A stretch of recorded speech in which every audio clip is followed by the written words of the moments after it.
ਜੁਗਾਦ ਸੱਚ ਜੁਗਾਦ ਸੱਚ ਹੈ ਭੀ ਸੱਚ ਨਾਨਕ ਹੋਸੀ ਭੀ ਸੱਚ। ਸ਼੍ਰੀ ਨਾਨਕ ਪਦ ਪੰਕਜ ਬੰਦਨ ਪਦ ਪੰਕਜ ਬੰਦਨ ਸਿਮਰੋ ਅੰਗਦ ਦੁਖ ਨਿਕੰਦਨ ਅਮਰਦਾਸ ਗੁਰ ਹਿਰਦੇ ਧਿਆਵਾਂ ਜੀ ਹਿਰਦੇ ਧਿਆਵਾਂ। ਸ਼੍ਰੀ ਗੁਰ ਰਾਮਦਾਸ ਗੁਣ ਗਾਵਾਂ। ਸ਼੍ਰੀ ਅਰਜਨ ਬਿਘਨ ਨ ਕੇ ਨਾਸ਼ਕ ਜੀ ਬਿਘਨ ਨ ਕੇ ਨਾਸ਼ਕ। ਹਰਿ ਗੋਬਿੰਦ ਸ਼ੁਭ ਸੁਮਤ ਪ੍ਰਕਾਸ਼ਕ। ਸ਼੍ਰੀ ਹਰਿ ਰਾਏ ਨਮੋ ਕਰ ਜੋਰੀ ਜੀ ਨਮੋ ਕਰ ਜੋਰੀ। ਗੁਰ ਹਰਿ ਕ੍ਰਿਸ਼ਨ ਮਨਾਏ ਬਹੋਰੀ। ਤੇਗ ਬਹਾਦਰ ਪਰਮ ਕਿਰਪਾਲਾ ਜੀ ਪਰਮ ਕਿਰਪਾਲਾ। ਸ਼੍ਰੀ ਗੁਰ ਗੋਬਿੰਦ ਸਿੰਘ ਬਿਸਾਲਾ। ਤਰੋਂ ਤਰਾ ਪਰ ਪੁੰਨ ਪੁੰਨ ਸੀਸਾ ਜੀ ਪੁੰਨ ਪੁੰਨ ਸੀਸਾ। ਬੰਦੋਂ ਬਾਰ ਬਾਰ ਜਗਦੀਸ਼ਾ। ਜਿਸ ਮਹਿ ਅੰਮ੍ਰਿਤ ਗਿਆਨ ਹੈ ਮਾਣਿਕ ਭਗਤ ਵਿਰਾਗ। ਗੁਰੂ ਗ੍ਰੰਥ ਸਾਹਿਬ ਉਦਦ ਬੰਦੋਂ ਕਰ ਅਨੁਰਾਗ। ਸ਼੍ਰੀ ਗੁਰ ਸ਼ਬਦ ਕਮਾਏ ਜਿਨ ਜੀਤੇ ਪੰਚ ਵਿਕਾਰ। ਤਿਨ ਸੰਤਨ ਕੋ ਬੰਦਨਾ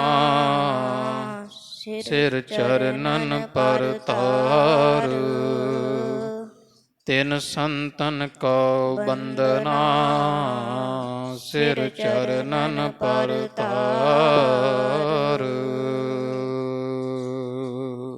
ਸਤਿਨਾਮ ਸ਼੍ਰੀ ਵਾਹਿਗੁਰੂ ਸਾਹਿਬ ਜੀਓ। ਦੋਹਰਾ। ਦਿਨ ਬੀਤਿਓ ਸੰਧਿਆ ਭਈ ਸ਼ਾਹੋ ਕਰੀ ਜਿਸ ਭਾਏ। ਟਕਰਾਈ ਸਭ ਬਿਧ ਕਰੀ ਦੋਹ ਕਨਾਤ ਲਗਾਏ। ਦਿਨ ਬੀਤਿਓ ਸੰਧਿਆ ਭਈ ਸ਼ਾਹੋ ਕਰੀ ਜਿਸ ਭਾਏ। ਟਕਰਾਈ ਸਭ ਬਿਧ ਕਰੀ ਲੋਹ ਕਨਾਤ ਲਗਾਏ। ਵਾਹਿਗੁਰੂ ਜੀ ਕਾ ਖਾਲਸਾ ਵਾਹਿਗੁਰੂ ਜੀ ਕੀ ਫਤਿਹ।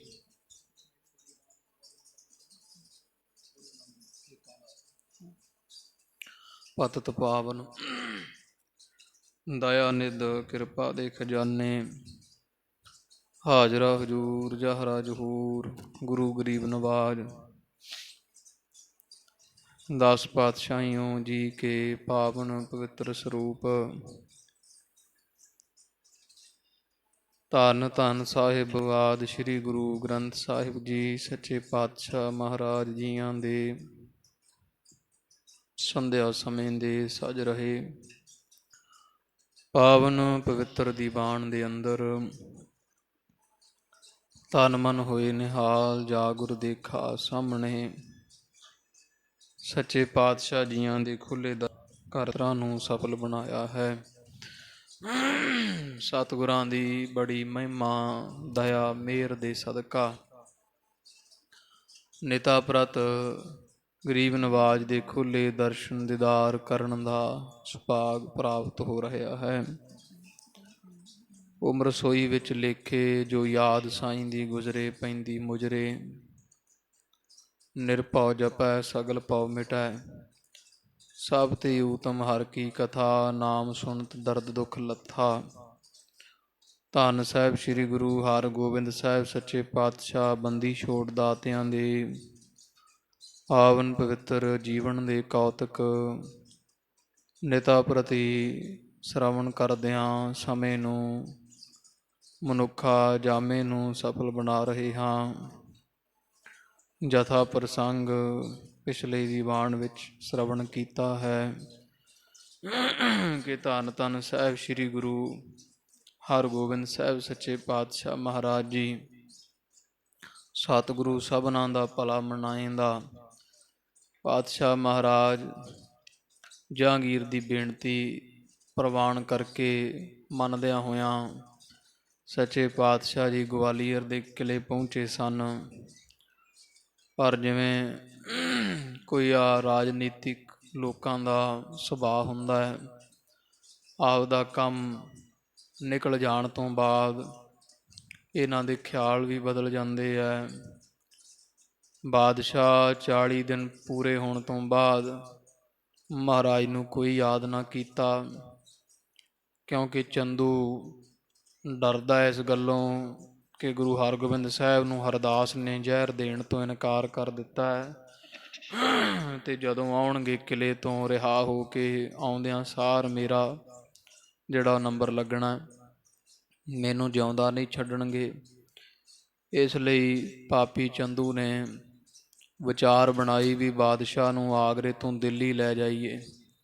ਜਿੰਨੀ ਦੂਰੀ ਵਧੇਗੀ ਅਤੇ ਬਾਦਸ਼ਾਹ ਆਪਣੇ ਪਰਿਵਾਰ ਵਿੱਚ ਰੁੱਝੇਗਾ, ਗੁਰੂ ਹਰਗੋਬਿੰਦ ਸਾਹਿਬ ਦਾ ਓਨਾ ਹੀ ਚੇਤਾ ਜ਼ਿਆਦਾ ਭੁੱਲ ਜਾਵੇਗਾ।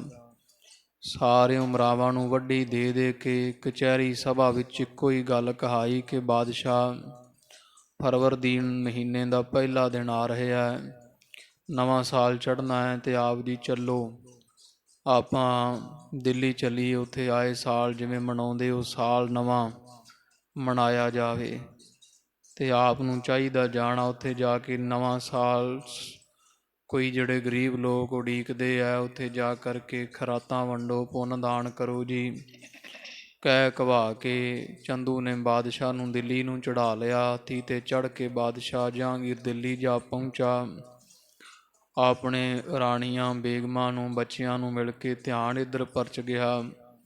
ਗੁਰੂ ਹਰਗੋਬਿੰਦ ਸਾਹਿਬ ਮਹਾਰਾਜ ਕਿਲ੍ਹੇ ਵਿੱਚ ਹਨ, ਇਸ ਗੱਲ ਦਾ ਖਿਆਲ ਭੁਲਾ ਦਿੱਤਾ ਵੀ 40 ਦਿਨ ਦੀ ਮੈਂ ਗੱਲ ਕੀਤੀ ਸੀ, ਸਵਾ ਮਹੀਨੇ ਦੀ।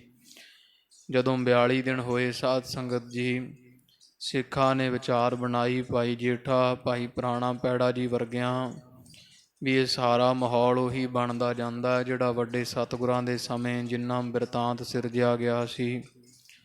ਆਪਾਂ ਨੂੰ ਜ਼ਰੂਰ ਕੋਈ ਉੱਦਮ ਕਰਨਾ ਚਾਹੀਦਾ ਹੈ, ਕਿਉਂਕਿ ਗੁਰੂ ਹਰਗੋਬਿੰਦ ਸਾਹਿਬ ਤਾਂ ਗੁਰੂ ਅਰਜਨ ਦੇਵ ਪਾਤਸ਼ਾਹ ਮਹਾਰਾਜ ਵਾਂਗੂ ਇਹ ਅਜਮਤ ਕਰਾਮਾਤ ਨਹੀਂ ਵਿਖਾਉਣਗੇ।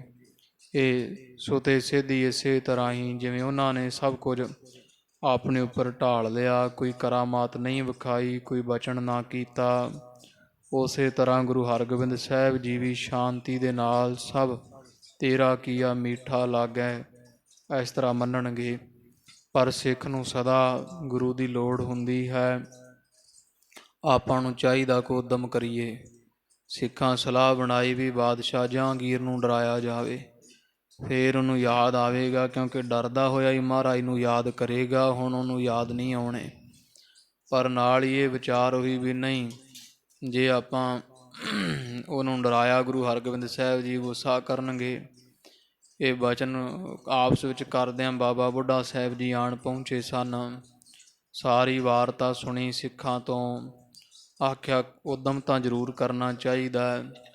ਭਾਈ ਪੁਰਾਣਾ ਜੀ ਕਹਿੰਦੇ ਜੇ ਮਹਾਰਾਜ ਕੋਈ ਕਰਾਮਾਤ ਵਿਖਾ ਦਿੱਤੀ ਬਾਬਾ ਜੀ ਤੇ ਮਹਾਰਾਜ ਨੇ ਗੁੱਸਾ ਕਰਨਾ ਹੈ, ਉਹ ਕੋਈ ਬਚਨ ਨਾ ਕਰ ਦੇਣ, ਆਪਾਂ ਨੂੰ ਜਵਾਬਦੇਹੀ ਹੋਵੇਗੀ। ਤੋ ਬਾਬਾ ਬੁੱਢਾ ਸਾਹਿਬ ਜੀ ਕਹਿੰਦੇ ਸਾਨੂੰ ਮਾਤਾ ਗੰਗਾ ਜੀ ਦਾ ਹੁਕਮ ਹੋਇਆ ਵੀ ਜਿਵੇਂ ਕਿਵੇਂ ਵੀ ਗੁਰੂ ਸਾਹਿਬ ਨੂੰ ਕਿਲੇ ਚੋਂ ਬਾਹਰ ਲਿਆਂਦਾ ਜਾਵੇ, ਜੋ ਵੀ ਹੁੰਦਾ ਕੀਤਾ ਜਾਵੇ। ਜਦੋਂ ਮਹਾਰਾਜ ਕੁਝ ਕਹਿਣਗੇ ਤੇ ਆਪਾਂ ਮਾਤਾ ਗੰਗਾ ਜੀ ਦਾ ਨਾਮ ਲਾਵਾਂਗੇ ਵੀ ਮਾਤਾ ਜੀ ਦਾ ਹੁਕਮ ਵਜਾਇਆ ਅਸੀਂ, ਕਿਉਂਕਿ ਅਸੀਂ ਮਹਾਰਾਜ ਤੁਹਾਡੇ ਵਾਂਗ ਹੀ ਮਾਤਾ ਜੀ ਦੇ ਹੁਕਮ ਦੇ ਬੱਝੇ ਹਾਂ। ਤੋ ਇਹ ਮਤਾ ਹੋ ਗਿਆ।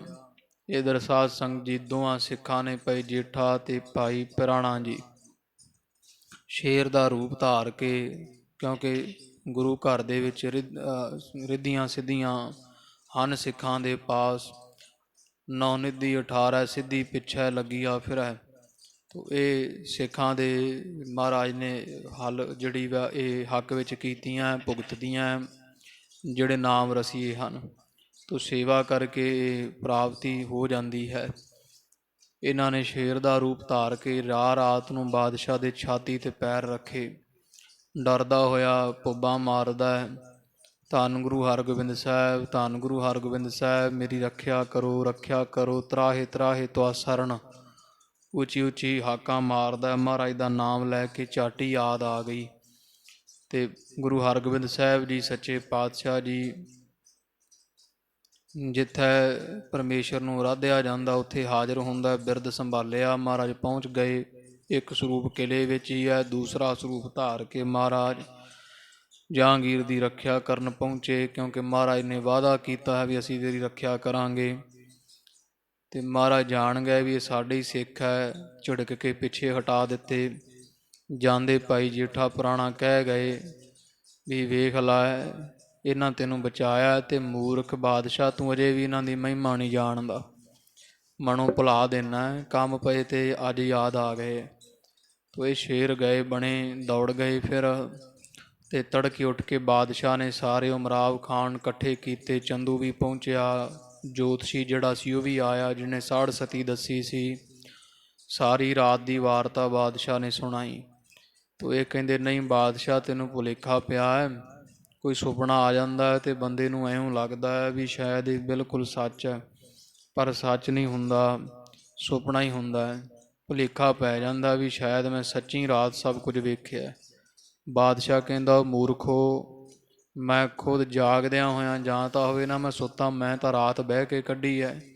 ਸਾਰੀ ਰਾਤ ਮੈਂ ਵੇਖਿਆ ਅੱਖਾਂ ਦੇ ਨਾਲ ਜਿਵੇਂ 2 ਸ਼ੇਰ ਆਉਂਦੇ ਰਹੇ। ਜਦੋਂ ਹੀ ਮੈਂ ਗੁਰੂ ਹਰਗੋਬਿੰਦ ਸਾਹਿਬ ਮਹਾਰਾਜ ਦਾ ਸਿਮਰਨ ਕਰਦਾ ਸਾਂ, ਮਹਾਰਾਜ ਹਾਜ਼ਰ ਹੋ ਗਏ ਤੇ ਉਹਨਾਂ ਨੇ ਮੇਰੀ ਰੱਖਿਆ ਕੀਤੀ ਹੈ। ਉਹ ਕਹਿੰਦੇ ਚਲੋ 7 ਬਚਨ ਬਾਦਸ਼ਾਹ, ਕੋਈ ਗੱਲ ਨਹੀਂ, ਫਿਰ ਹੋ ਸਕਦਾ ਕੋਈ ਭੂਤ ਪ੍ਰੇਤ ਦਾ ਛਾਇਆ ਕਿਸੇ ਨੇ ਛੱਡ ਦਿੱਤਾ ਹੋਵੇ। ਕਨਾਤਾਂ ਤਾਣ ਲਵਾਂਗੇ ਰਾਤ ਨੂੰ, ਤੇ ਚਾਦਰਾਂ ਦਾ ਇੱਕੋ ਐਂ ਜਿਵੇਂ ਕਵਚ ਬਣਾ ਦਿੱਤਾ ਜਾਵੇਗਾ, ਤੇ ਜਾਲ ਪਾ ਦਿੱਤਾ ਜਾਵੇਗਾ, ਪਹਿਰਾ ਵਧਾ ਦਿੱਤਾ ਜਾਵੇਗਾ, ਤੁਸੀਂ ਬੇਫਿਕਰ ਰਹੋ। ਤੋ ਇਸ ਤਰ੍ਹਾਂ ਸਾਧ ਸੰਗਤ ਜੀ ਇਹ ਸਾਰਾ ਮਤਾ ਹੋਇਆ। ਉਹ ਜਿਵੇਂ ਫਿਰ ਅਗਲੇ ਦਿਨ ਫੇਰ ਜਾਲ ਲੱਗੇ ਲਗਾਇਆ ਤੇ ਸਿੱਖ ਫੇਰ ਪਹੁੰਚ ਗਏ ਸ਼ੇਰ ਦਾ ਰੂਪ ਧਾਰ ਕੇ, ਤੇ ਬਾਦਸ਼ਾਹ ਜਹਾਂਗੀਰ ਦੇ ਛਾਤੀ 'ਤੇ ਫਿਰ ਪੈਰ ਰੱਖੇ। ਉਹ ਸਾਰਾ ਵਰਤਾਂਤ ਪ੍ਰਸੰਗ ਜਿਹੜਾ ਉਹ ਅੱਗੇ ਆਵੇਗਾ। ਜਿਵੇਂ ਫਿਰ ਭਾਈ ਜੇਠਾ ਜੀ ਵੈਦ ਬਣ ਕੇ ਇਹ ਬਾਦਸ਼ਾਹ ਦੀ ਕਚਹਿਰੀ ਵਿੱਚ ਅਗਲੇ ਦਿਨ ਤੜਕੇ ਆਪ ਹੀ ਪਹੁੰਚੇ। ਗੁਰੂ ਹਰਗੋਬਿੰਦ ਸਾਹਿਬ ਨੇ ਝਿੜਕਿਆ ਭਾਈ ਜੇਠਾ ਜੀ ਨੂੰ, ਕਰਾਮਾਤ ਵਿਖਾਉਣ ਕਰਕੇ ਉਹ ਸਾਰਾ ਅੱਜ ਪ੍ਰਸੰਗ ਆਉਂਦਾ ਜੀ। ਚਿੱਤ ਬਿਰਤੀ ਇਕਾਗਰ ਕਰੀਏ। ਸਾਹਿਬ ਸ੍ਰੀ ਗੁਰੂ ਹਰਗੋਬਿੰਦ ਸਾਹਿਬ ਮਹਾਰਾਜ ਜਗ ਦਾਤਿਆਂ ਨੂੰ ਹਿਰਦੇ ਵਸਾਓ ਜੀ। ਰਸਨਾ ਕਰੋ ਪਵਿੱਤਰ ਆਖੋ ਜੀ ਸਤਨਾਮ ਸ਼੍ਰੀ ਵਾਹਿਗੁਰੂ ਸਾਹਿਬ ਜੀ। ਸਤਨਾਮ ਸ਼੍ਰੀ ਵਾਹਿਗੁਰੂ ਸਾਹਿਬ ਜੀ। ਸ਼੍ਰੀ ਵਾਹਿਗੁਰੂ ਸਾਹਿਬ ਜੀਓ।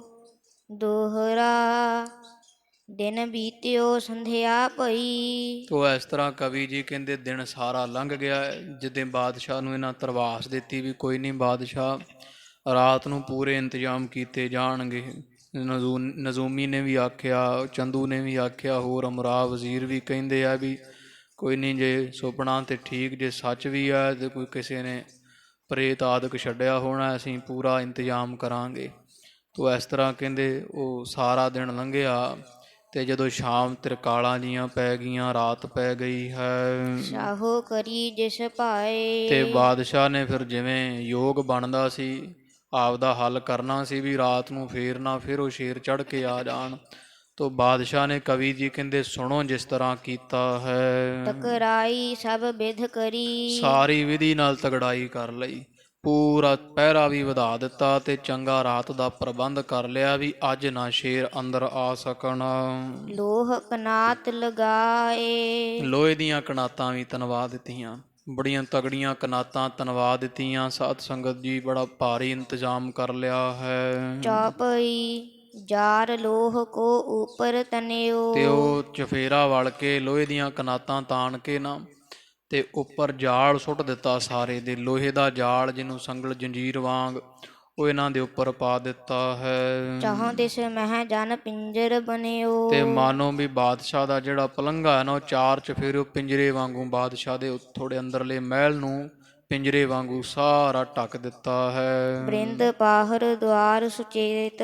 ਤੇ ਉਹਦੇ ਚਾਰ ਚਫੇਰੇ ਤਿਆਰ ਬਰ ਤਿਆਰ ਸੁਚੇਤ ਖੜੇ ਹੋਏ ਐ, ਜਿਹੜੇ ਚੰਗੇ ਜਰਵਾਣੇ ਫੌਜਦਾਰ ਸੈਨਿਕ ਹਨ। ਖਰੇ ਕਰੇ ਜਾਗਣ ਕੇ ਹੇਤ। ਤੇ ਇਹ ਹੁਕਮ ਕਰ ਦਿੱਤੇ ਵੀ ਕੋਈ ਸਾਰੀ ਰਾਤ ਅੱਖ ਨਾ ਲਾਵੇ, ਸਵੇਂ ਨਾ, ਸਾਰੇ ਤਿਆਰ ਬਰ ਤਿਆਰ ਖੜੇ ਰਹਿਣ। ਸਭ ਪਹਿਰੇਦਾਰ ਠੱਲ ਦਿੱਤੇ ਹਨ। ਸਭ ਬਿਧ ਸੋ ਕਰ ਕੈ ਤਕ ਆਈ। ਤੋ ਸਾਰਿਆਂ ਤਰੀਕਿਆਂ ਦੇ ਨਾਲ ਇਹ ਬਾਦਸ਼ਾਹ ਜਹਾਂਗੀਰ ਨੇ ਤਕੜਾਈ ਕਰਵਾ ਦਿੱਤੀ ਹੈ। ਸੁਪਤਿਓ ਸ਼ਾਹੋ ਨੀਂਦ ਤਬ ਪਾਈ। ਬਾਦਸ਼ਾਹ ਬਰਾਜਿਆ ਤੇ ਸੁੱਤਿਆਂ ਹੋਇਆਂ ਕੁਝ ਸਮਾਂ ਪਏ ਤੋਂ ਨੀਂਦ ਆ ਪਈ ਹੈ। ਅਰਧ ਰਾਤ ਲੋ ਸੋਵਤ ਰਹਿਓ। ਆਧੀ ਕੁ ਰਾਤ ਤੱਕ ਫਿਰ ਸੁੱਤਾ ਹੈ, ਜਿਵੇਂ ਕੋਈ 12 ਕੁ ਦਾ ਟਾਈਮ ਹੁੰਦਾ।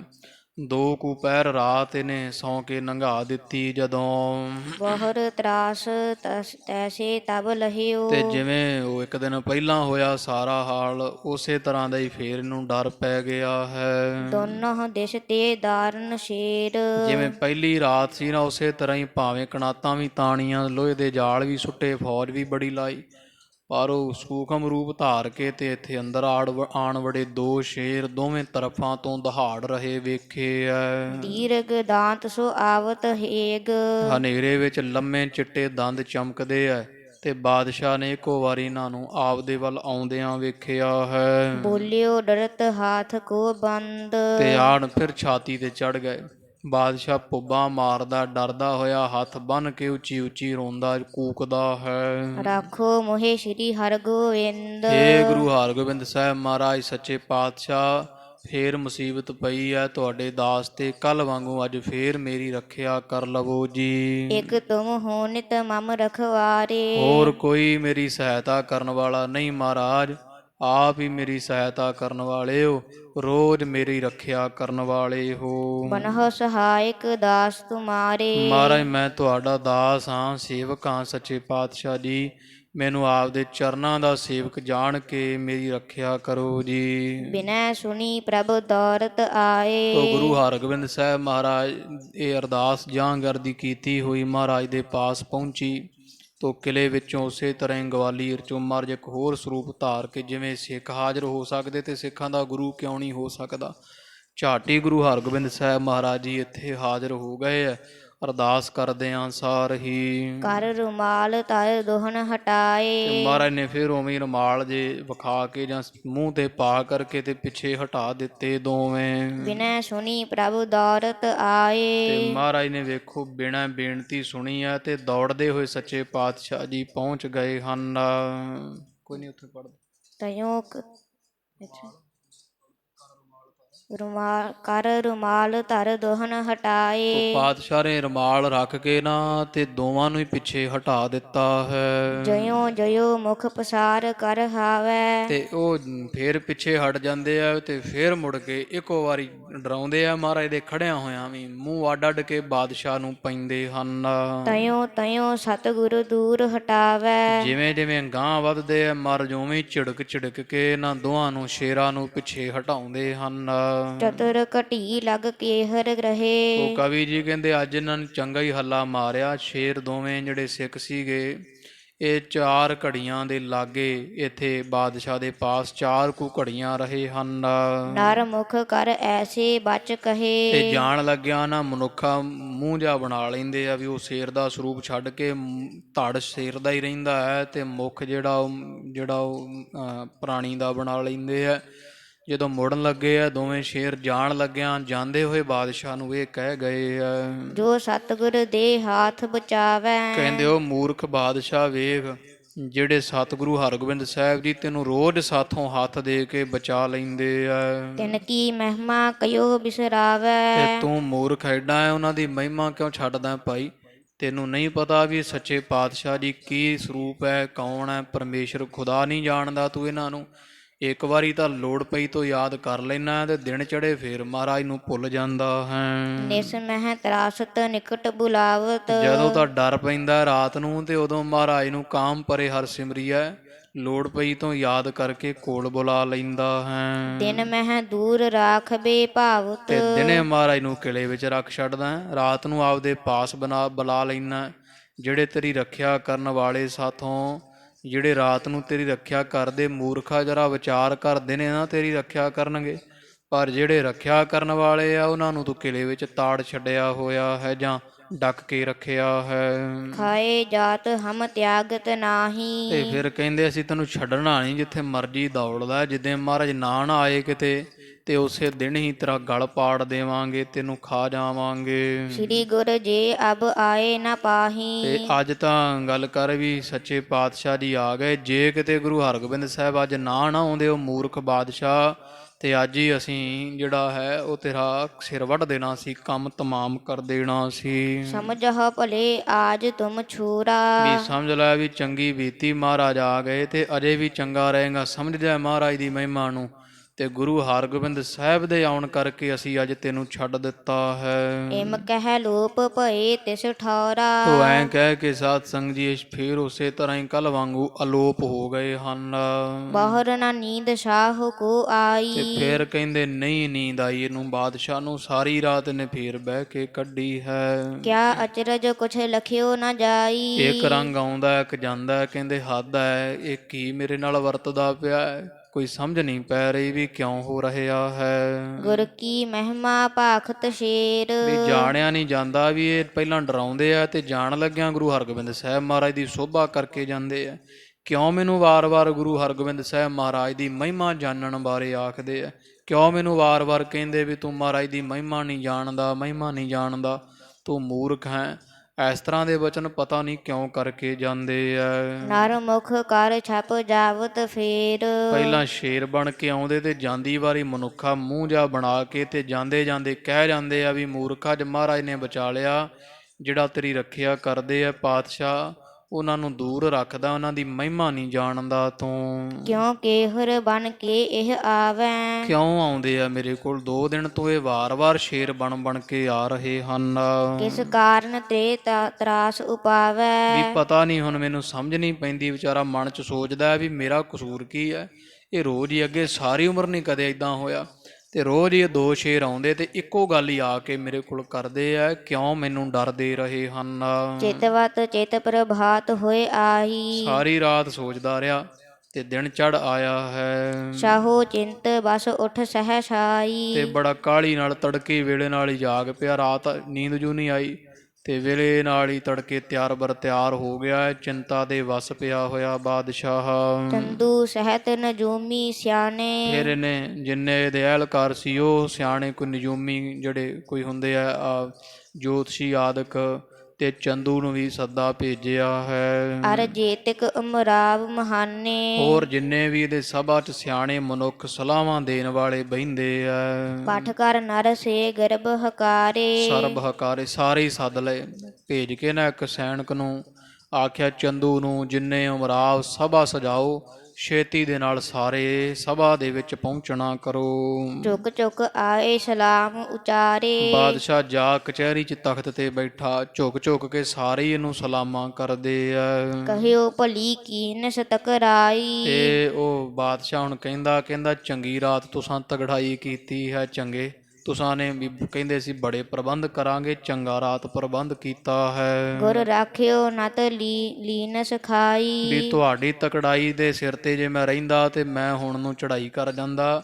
ਇਹ ਤਾਂ ਧੰਨ ਗੁਰੂ ਹਰਗੋਬਿੰਦ ਸਾਹਿਬ ਜੀ ਰੱਖ ਗਏ, ਨਹੀਂ ਤਾਂ ਤੁਹਾਡੇ ਵੱਲੋਂ ਕੋਈ ਕਸਰ ਨਹੀਂ ਸੀ। ਐਡਾ ਢਿੱਲਾ ਪਹਿਰਾ ਤੇ ਸ਼ੇਰ ਰਾਤ ਫੇਰ ਮੇਰੇ ਆਸਣ ਵਿੱਚ ਔੜੇ ਫਿਰਦੇ ਰਹੇ ਐ। ਲੋਹ ਪਿੰਜਰੇ ਸਮ ਕਰਵਾਇਓ। ਆਪਦੇ ਵੱਲੋਂ ਤੁਸੀਂ ਕਹਿੰਦੇ ਸੀ ਵੀ ਲੋਹਾ ਤੇ ਪਿੰਜਰਾ ਸਾਰਾ ਹੀ ਵੀ ਤੁਹਾਡਾ ਜਿਹੜਾ ਆਰਾਮਗਾਹ ਹੈ, ਉਹ ਆਰਾਮ ਕੋਸ਼ ਜਿਹੜਾ ਹੈ ਸਾਰਾ ਲੋਹੇ ਦਾ ਮੜਵਾਇਆ ਆਖਦੇ ਸੋ। ਦੁਆਰ ਪਾਹਰੂ ਕੋ ਸਮੁਦਾਇਓ। ਤੇ ਤੁਸੀਂ ਦੀਵਾਰ ਵੀ ਕਹਿੰਦੇ ਪਹਿਰੇਦਾਰ ਠੱਲੇ ਸੀ, ਦਰਵਾਜ਼ੇ ਤੇ ਬੜਾ ਪਹਿਰਾ ਸਖਤ ਲਾਇਆ ਸੀ। ਰੁਕੇ ਨਾ ਕਿਉ ਤੂੰ ਤੈਸੇ ਆਏ। ਫਿਰ ਰੁਕੇ ਕਿਉਂ ਨਹੀਂ ਸ਼ੇਰ, ਜਿਵੇਂ ਪਹਿਲੇ ਦਿਨ ਆ ਗਏ ਆ, ਕੱਲ ਵੀ ਚਾਦਰਾਂ ਚੂਦਰਾਂ ਤੁਹਾਡੀਆਂ ਜਿਵੇਂ ਜਾਲ ਪਾਇਆ ਉਹ ਸਾਰੇ ਪ੍ਰਬੰਧ ਕੀਤੇ ਤੋਂ ਬਾਅਦ ਵੀ ਰਾਤ ਫੇਰ ਮੈਨੂੰ ਡਰਾਉਣ ਪਹੁੰਚ ਗਏ ਸਨ। ਮੁਖ ਪਸਾਰ ਚਾਹਤ ਲੇਖਾਏ। ਉਹ ਚਾਹੁੰਦੇ ਸੀ ਵੀ ਇਹਨੂੰ ਛੱਡੀਏ ਨਾ ਜਿਉਂਦਾ, ਛਾਤੀ ਤੇ ਚੜ ਜਾਂਦੇ ਸੀ ਤੇ ਮੁਖ ਅੱਡ ਅੱਡ ਕੇ ਬੜਾ ਡਰਾਉਂਦੇ ਸਨ। ਗੁਰ ਸਿਮਰਿਓ ਤਿਨ ਆਨ ਬਚਾਇਓ। ਇਹ ਤਾਂ ਗੱਲ ਕਰੋ, ਮੈਂ ਦਵਾ ਦਵ ਗੁਰੂ ਹਰਗੋਬਿੰਦ ਸਾਹਿਬ ਨੂੰ ਯਾਦ ਕਰਨ ਲੱਗ ਪਿਆ। ਮੈਂ ਅਰਦਾਸ ਕੀਤੀ ਤੇ ਸੱਚੇ ਪਾਤਸ਼ਾਹ ਝੱਟ ਹੀ ਹਾਜ਼ਰ ਹੋ ਗਏ, ਉਹਨਾਂ ਮੇਰੀ ਰੱਖਿਆ ਕੀਤੀ ਹੈ। ਬਲ ਕਰ ਬਾਹਨ ਦੋਹਨ ਹਟਾਇਓ। ਤੇ ਉਹ ਗੁਰੂ ਹਰਗੋਬਿੰਦ ਸਾਹਿਬ ਮਹਾਰਾਜ ਜੀਆਂ ਨੇ ਦੋਵਾਂ ਨੂੰ ਬਲ ਕਰਕੇ ਹਟਾ ਦਿੱਤਾ ਪਿੱਛੇ। ਮਹਾਰਾਜ ਤੋਂ ਡਰਦੇ ਹੋਏ ਪਿੱਛੇ ਮੁੜ ਜਾਂਦੇ ਸਨ। ਕਿਆ ਸ਼ਰਾਰ ਤੇ ਅਚਰਜ ਹੋਵਤ। ਉਹ ਕਹਿੰਦਾ ਹੈ ਬਾਦਸ਼ਾਹ ਵੀ ਹੁਣ ਕੀ ਤੁਸੀਂ ਕਹਿੰਦੇ ਹੋ ਵੀ ਇਹ ਕੋਈ ਭੂਤਾਂ ਪ੍ਰੇਤਾਂ ਦਾ ਸਾਇਆ, ਇਹ ਹੈਰਾਨੀ ਹੈ ਵੀ ਇਹ ਕੀ ਸਾਰਾ ਕੁਝ ਮੇਰੇ ਨਾਲ ਵਾਪਰ ਰਿਹਾ ਹੈ। ਮਹਾ ਤਰਾਸ ਕੋ ਨਿਸ ਮਹਿ ਜੋਵਤ। ਵੀ ਸਾਰੀ ਰਾਤ ਮੇਰੀ ਡਰਦੇ ਦੀ ਲੰਘ ਜਾਂਦੀ। ਮੈਂ ਹਿੰਦੁਸਤਾਨ ਦਾ ਬਾਦਸ਼ਾਹ ਤੇ ਸਾਰੀ ਰਾਤ ਕੰਬਦਾ ਤੇ ਜਾਗ ਕੇ ਕੱਢਦਾ ਹਾਂ। ਕਿਉ ਨਾ ਵਿਚਾਰਹਾ ਕਰਹਾ ਮਿਟਾਵਨ। ਕੀ ਇਹ ਮੇਰੀ ਸਾਰੀ ਸਭਾ ਵਿੱਚ ਕੋਈ ਵੀ ਐਡਾ ਸਿਆਣਾ ਨਹੀਂ ਜਿਹੜਾ ਮੇਰੇ ਇਸ ਦੁੱਖ ਦਾ ਇਲਾਜ ਕਰ ਸਕੇ? ਐਡੀ ਭਰੀ ਸਭਾ ਵਿੱਚ ਕੋਈ ਵੀ ਸਮਰੱਥਾ ਨਹੀਂ ਰੱਖਦਾ, ਕੋਈ ਵੀ ਇਹੋ ਜਿਹਾ ਸਿਆਣਾ ਨਹੀਂ। ਵਿਚਾਰੋ ਜਰਾ, ਇਹ ਮੇਰਾ ਬੜਾ ਦੁੱਖ ਹੈ, ਸਾਰੀ ਰਾਤ ਬਹਿ ਕੇ ਕੱਢਦਾ ਮੈਂ, ਤੇ ਆਪ ਦੇ ਵਿੱਚੋਂ ਕਰੋ ਕੋਈ ਇਹੋ ਜਿਹਾ ਹੀਲਾ ਮੇਰਾ ਦੁੱਖ ਮਿਟਾ ਦੇਵੋ। ਨਾਹੇ ਤਾ ਤਰਹਿ ਮੋਹੇ ਤਨ ਖਾਵਨ। ਜੇ ਨਾ ਤੁਸੀਂ ਹੱਲ ਕੀਤਾ ਤੇ ਜਿੱਦਣ ਗੁਰੂ ਸਾਹਿਬ ਨਾ ਪਹੁੰਚੇ ਤੇ ਉਹਨਾਂ ਮੈਨੂੰ ਖਾ ਧਰਨਾ ਹੈ, ਮਾਰ ਸੁੱਟਣਾ ਹੈ। ਸੁਨਤ ਨਜੂਮੀ ਸਿਆਣੇ ਬ੍ਰਿੰਦ। ਤੇ ਜਿਹੜੇ ਕੋਈ ਜੋਤਸ਼ੀ ਬੜੇ ਸਿਆਣੇ ਸਨ, ਜੰਤਰ ਮੰਤਰ ਪੜ੍ਹਨ ਵਿੱਚ, ਕੋਈ ਤੰਤਰ ਵਿਦਿਆ ਵਿੱਚ, ਕੋਈ ਅੰਤਰਜਾਮਤਾ ਵਿੱਚ, ਜਾਂ ਜਿਹੜੇ ਹੁੰਦੇ ਆ ਜੋਤਿਸ਼ ਵਿਦਿਆ ਵਿੱਚ ਗ੍ਰੰਥ ਪੜ੍ਹੇ ਪੜ੍ਹਾਏ, ਇਹ ਆਪਦੇ ਨਜੂਮੀ ਸਿਆਣਾ ਬਣ ਕੇ ਸਾਰੀ ਆਪੋ ਆਪਣੀ ਸਲਾਹ ਦੇਣ ਲੱਗੇ ਆ। ਕਹਿਓ ਭਈ ਕੋ ਮਰਜ ਬਿਲਿੰਦ। ਕਹਿੰਦੇ ਬਾਦਸ਼ਾਹ ਵੀ ਹੁਣ ਸਾਨੂੰ ਤਾਂ ਆਪ ਨਹੀਂ ਸਮਝ ਪੈਂਦੀ, ਪਰ ਹੁਣ ਸੰਸਾ ਐ ਪੈਂਦਾ ਵੀ ਤੁਹਾਨੂੰ ਕੋਈ ਡਾਢੀ ਬਿਮਾਰੀ ਹੋ ਗਈ ਹੈ, ਕੋਈ ਵੱਡਾ ਹੀ ਰੋਗ ਤੁਹਾਨੂੰ ਚੰਬੜ ਗਿਆ ਹੈ। ਦਾਨ ਸ਼ਵੰਦ ਤਬੀਬ ਹਕਾਰਹਾ। ਤੇ ਸਾਡੇ ਤਾਂ ਹੱਥ ਖੜੇ ਆ, ਜੋਤਸ਼ੀਆਂ ਦੇ ਵੱਸ ਦੀ ਗੱਲ ਨਹੀਂ। ਤੇ ਜੇ ਬਿਮਾਰੀ ਹੈ ਕੋਈ ਤੇ ਫਿਰ ਤੁਹਾਨੂੰ ਸਾਡੀ ਲੋੜ ਨਹੀਂ, ਤੁਹਾਨੂੰ ਚੰਗੇ ਸਿਆਣੇ ਵੈਦ ਦੀ ਲੋੜ ਹੈ। ਤਬੀਬ ਸੱਦੋ, ਚੰਗੇ ਹਕੀਮਾਂ ਨੂੰ ਸੱਦਿਆ ਜਾਵੇ। ਪੁਰ ਸਗਰੇ ਨਰ ਊਚ ਉਚਾਰਹਾ। ਤੇ ਤੁਸੀਂ ਸਾਰੇ ਲਾਗੇ ਲਾਗੇ ਪਿੰਡਾਂ ਵਿੱਚ ਨਾ ਢੋਂਡੀ ਪਟਵਾ ਦਿਓ ਵੀ ਕੋਈ ਚੰਗਾ ਜਿਹੜਾ ਵੈਦ ਹੈ ਨਾ, ਉਹ ਬਾਦਸ਼ਾਹ ਜਹਾਂਗੀਰ ਦੇ ਪਾਸ ਪਹੁੰਚੇ। ਉੱਥੇ ਬਾਦਸ਼ਾਹ ਨਹੀਂ ਠੀਕ, ਤੋ ਆਪ ਜੀ ਲਾਗੇ ਲਾਗੇ ਸਾਰੇ ਵੱਡੇ ਨਗਰਾਂ ਸ਼ਹਿਰਾਂ ਵਿੱਚ ਜਿੱਥੇ ਚੰਗੇ ਵੈਦ ਰਹਿੰਦੇ ਆ, ਸਭ ਪਾਸੇ ਇਹ ਢੋਂਡੀ ਪਟਵਾ ਦਿਓ, ਘਵਾ ਦਿਓ ਵੀ ਜਿਹੜਾ ਬਾਦਸ਼ਾਹ ਕੋਲ ਉਹਦਾ ਹੱਲ ਕਰ ਦੇਵੇ ਮਸਲੇ ਦਾ, ਤੇ ਉਹਨੂੰ ਮੂੰਹ ਮੰਗੀ ਜਿਹੜੀ ਵਾ ਉਹ ਕੀਮਤ ਨਾਮ ਦਿੱਤਾ ਜਾਵੇਗਾ। ਤੇ ਤੁਸੀਂ ਮਹਾਰਾਜ ਸਾਡੇ ਵੱਸ ਦੀ ਗੱਲ ਨਹੀਂ, ਸਾਡੀ ਸਲਾਹ ਆ ਵੀ ਕੋਈ ਚੰਗੇ ਵੈਦ ਸੱਦੇ ਜਾਣ, ਤਬੀਬ ਨੂੰ ਬੁਲਾਇਆ ਜਾਵੇ। ਸੁਨਹਿ ਆਪ ਕੋ ਨਾਮ ਜੇ ਸਿਆਣੇ। ਕਿਉਂਕਿ ਜਦੋਂ ਤੁਸੀਂ ਢੋਂਡੀ ਹੋਕਾ ਦਵਾਓਗੇ ਪਿੰਡਾਂ ਵਿੱਚ ਤੇ ਤੁਹਾਡਾ ਨਾਮ ਸੁਣ ਕੇ ਬੜੇ ਸਿਆਣੇ ਸਿਆਣੇ ਵੈਦ ਪਹੁੰਚ ਜਾਣਗੇ। ਆਵਹਿ ਸਭ ਵਿਦਿਆ ਜੋ ਜਾਣੇ। ਜਿਹੜੇ ਬੜੀ ਬੜੀ ਵਿਦਿਆ ਜਾਣਦੇ, ਬੜੇ ਬੜੇ ਧਨੰਤਰ ਵੈਦ ਪਏ ਐ, ਉਹ ਸਾਰੇ ਵੈਦ ਤੁਹਾਡੇ ਪਾਸ ਪਹੁੰਚ ਜਾਣਗੇ, ਕਿਉਂਕਿ ਤੁਹਾਡਾ ਇਲਾਜ ਕਰਨ ਦੀ ਸਾਰਿਆਂ ਦੀ ਚਾਹਨਾ ਹੋਵੇਗੀ। ਪ੍ਰਥਮ ਅਹ ਚਾਕਰ ਅਸ ਜੇਤਕ। ਤੇ ਪ੍ਰਥਮ ਇਹ ਚਾਕਰ ਅਸ ਜੇਤਕ, ਪਹਿਲਾਂ ਤਾਂ ਬਾਦਸ਼ਾਹ ਜਿੰਨੇ ਤੁਹਾਡੇ ਨੌਕਰ ਹਨ, ਕਰਹੁ ਦਿਖਾਵਨ ਆਵਹਿ ਤੇਤਿਕ। ਉਹਨਾਂ ਨੂੰ ਭਾਵ ਜਿਹੜੇ ਤੁਹਾਡੇ ਇੱਥੇ ਨੌਕਰੀ ਕਰਦੇ ਆ ਨਾ, ਤਬੀਬ ਜਿਹੜੇ ਹਕੀਮ, ਤੁਹਾਡੇ ਸ਼ਾਹੀ ਹਕੀਮ ਹੈ, ਅਸੀਂ ਕਹਿੰਦੇ ਪਹਿਲਾਂ ਤਾਂ ਉਹਨਾਂ ਢੂੰਡੀ ਪਟਵਾ ਦਿਓ, ਸੱਦਾ ਦੇ ਦਿਓ।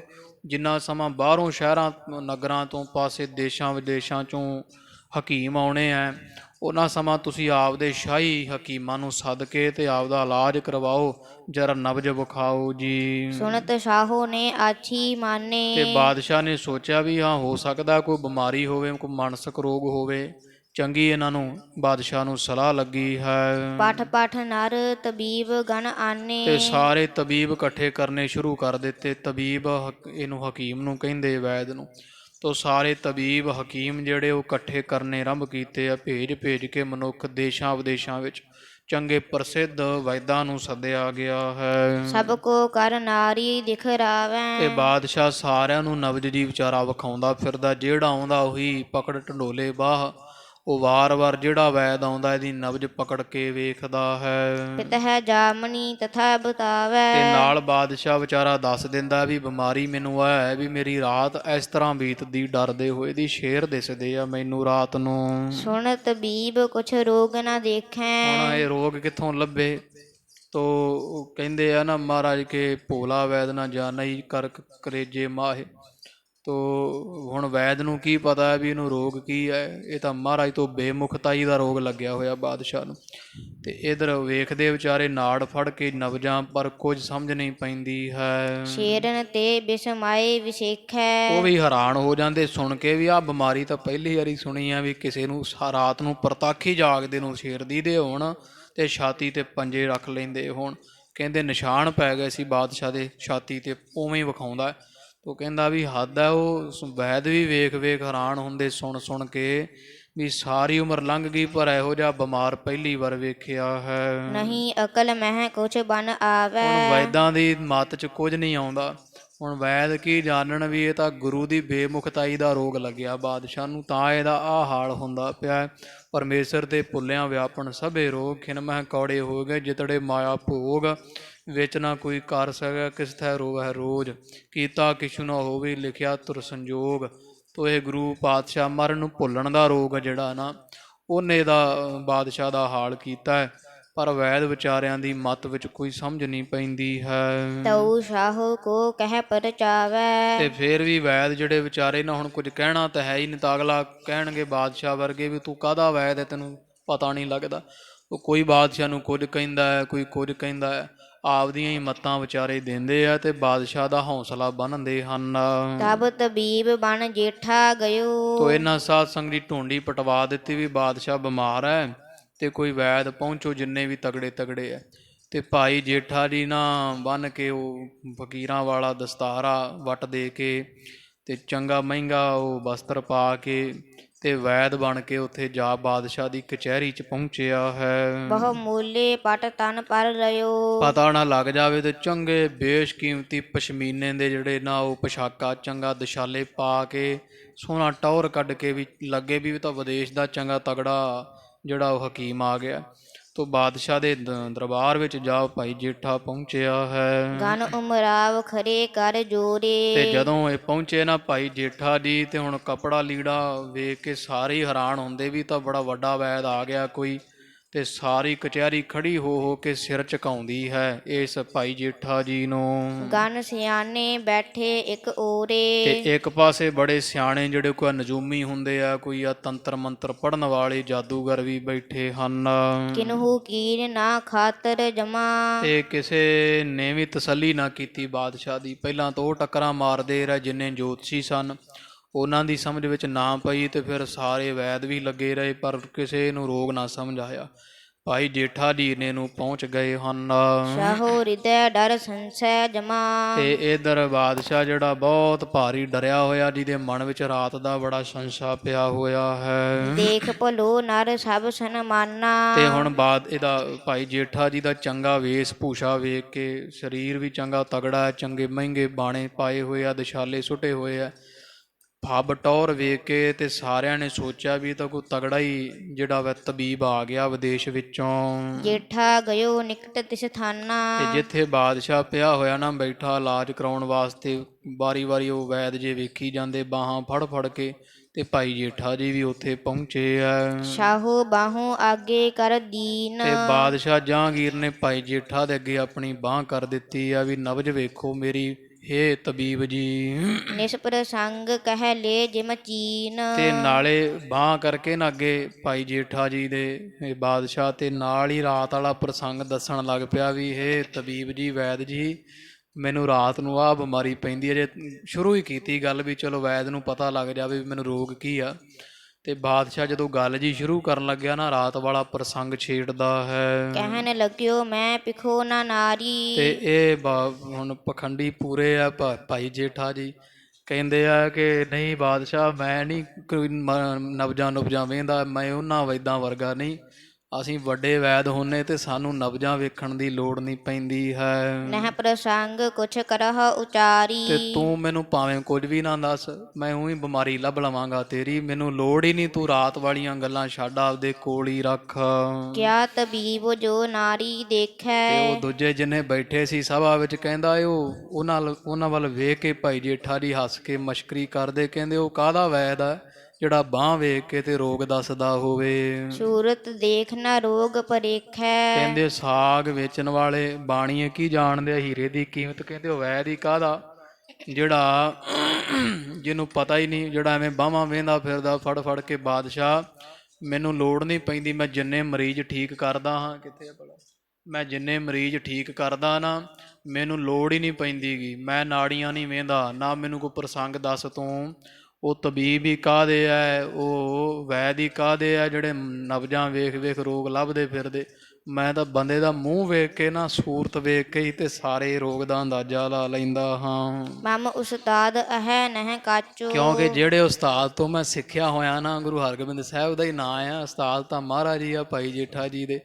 ਤੇ ਹੱਸ ਕੇ ਕਹਿੰਦੇ ਭਾਈ ਜੇਠਾ ਜੀ, ਮੇਰਾ ਉਸਤਾਦ ਬਾਦਸ਼ਾਹ ਬੜਾ ਅਜਮਤੀ ਹੈ, ਜਿਹੜੇ ਉਸਤਾਦ ਦਾ ਮੈਂ ਚੰਡਿਆ ਹੋਇਆ ਚੇਲਾ ਹਾਂ। ਗੁਣ ਪੂਰਨ ਬਚ ਸਾਚ ਉਬਾਚੋ। ਉਹ ਗੁਣਾਂ ਦੇ ਭਰੇ ਹੋਏ ਆ, ਬੜੇ ਗੁਣੀ ਹੈ, ਬਹੁਤ ਵੱਡੇ ਵੈਦ ਆ, ਤੇ ਉਹਨਾਂ ਦਾ ਹਰੇਕ ਕਿਹਾ ਹੋਇਆ ਬਚਨ ਸੱਚਾ ਹੁੰਦਾ ਹੈ। ਜਾਨ ਲੀਨ ਮੈਂ ਰੋਗ ਤੁਮਾਰੋ। ਤੇ ਬਸ ਉਹਨਾਂ ਦਾ ਪੜ੍ਹਾਇਆ, ਮੈਂ ਚੰਗੇ ਉਸਤਾਦ ਦਾ ਪੜ੍ਹਾਇਆ ਚੰਡਿਆ ਹਾਂ, ਤੇ ਮੈਂ ਤੇਰੀ ਸ਼ਕਲ ਵੇਖ ਕੇ ਸਾਰਾ ਰੋਗ ਦਾ ਅੰਦਾਜ਼ਾ ਲਾ ਲਿਆ ਹੈ। ਸੁਨਹੁ ਇਕੰਤ ਹੋਏ ਨਿਰਧਾਰ। ਪਰ ਮੈਂ ਤੈਨੂੰ ਇੱਥੇ ਨਹੀਂ ਦੱਸਣਾ ਤੇਰਾ ਰੋਗ ਕੀ ਹੈ, ਚੱਲ ਇੱਥੋਂ ਉੱਠ ਤੇ ਪਾਸੇ ਆ ਜਾ, ਤੈਨੂੰ ਮੈਂ ਸਾਰਾ ਰੋਗ ਸਮਝਾ ਦਿੰਦਾ ਹਾਂ ਤੇ ਇਲਾਜ ਵੀ ਦੱਸ ਦੇਵਾਂ। ਨਹਿ ਕਨ ਮਹਿ ਮੈਂ ਕੋ ਬ੍ਰਿਤਾਂਤ। ਕਿਉਂਕਿ ਮੈਂ ਕੋਈ ਵੀ ਗੱਲ ਇੱਥੇ ਸਾਰੇ ਇਕੱਠ ਵਿੱਚ ਨਹੀਂ ਕਰਨੀ, ਕਿਉਂਕਿ ਭਾਈ ਜੇਠਾ ਜੀ ਜਾਣਦੇ ਚੰਦੂ ਵਰਗੇ ਬੈਠੇ ਹੋਏ ਆ ਇੱਥੇ ਹੀ ਸਭਾ ਵਿੱਚ। ਕਹਿੰਦੇ ਪਾਸੇ ਬਾਦਸ਼ਾਹ ਜੀ ਪਹੁੰਚ ਜਾਓ, ਥੋੜਾ ਇੱਕ ਪਾਸੇ ਇਕਾਂਤ ਵਿੱਚ ਮੈਂ ਤੁਹਾਨੂੰ ਸਾਰਾ ਬਿਰਤਾਂਤ ਸੁਣਾਵਾਂ। ਨਿਫਲ ਹੈ ਮੰਤਰ ਜੇ ਹੋਏ ਬਖਿਆਤ। ਕਹਿੰਦੇ ਭਾਈ ਜੇਠਾ ਜੀ ਵੀ ਮੈਂ ਤੁਹਾਨੂੰ ਇੱਕ ਮੰਤਰ ਦੱਸਣਾ ਹੈ, ਇਲਾਜ ਹੈ ਤੁਹਾਡੇ ਰੋਗ ਦਾ, ਪਰ ਉਹ ਮੰਤਰ ਜੇ ਸਾਰਿਆਂ 'ਚ ਪ੍ਰਗਟ ਹੋ ਜਾਵੇ ਤੇ ਮੰਤਰ ਦਾ ਅਸਰ ਨਹੀਂ ਰਹਿੰਦਾ। ਉਹ ਮੰਤਰ ਤੁਹਾਨੂੰ ਮੈਂ ਦੇਣਾ ਤੇ ਇੱਥੇ ਨਹੀਂ ਮੈਂ ਦੱਸ ਸਕਦਾ ਹਾਂ। ਜਹਾਂਗੀਰ ਸੁਨ ਭਇਓ ਇਕਾਂਕੀ। ਤੇ ਸੁਣ ਕੇ ਬਾਦਸ਼ਾਹ ਜਹਾਂਗੀਰ ਤੇ ਇੱਕ ਪਾਸੇ ਜੇ ਇਹ ਵੈਦ ਨੂੰ ਭਾਈ ਜੇਠਾ ਜੀ ਨੂੰ ਲੈ ਕੇ ਚਲਾ ਗਿਆ ਹੈ। ਜੇਠਾ ਗਇਓ ਨਿਕਟ ਤਬ ਤਾਂਕੀ। ਇੱਕ ਪਾਸੇ ਬਾਦਸ਼ਾਹ ਪਹਿਲਾਂ ਹੋ ਗਿਆ ਤੇ ਮਗਰੇ ਹੀ ਭਾਈ ਜੇਠਾ ਜੀ ਪਹੁੰਚ ਗਏ ਹਨ।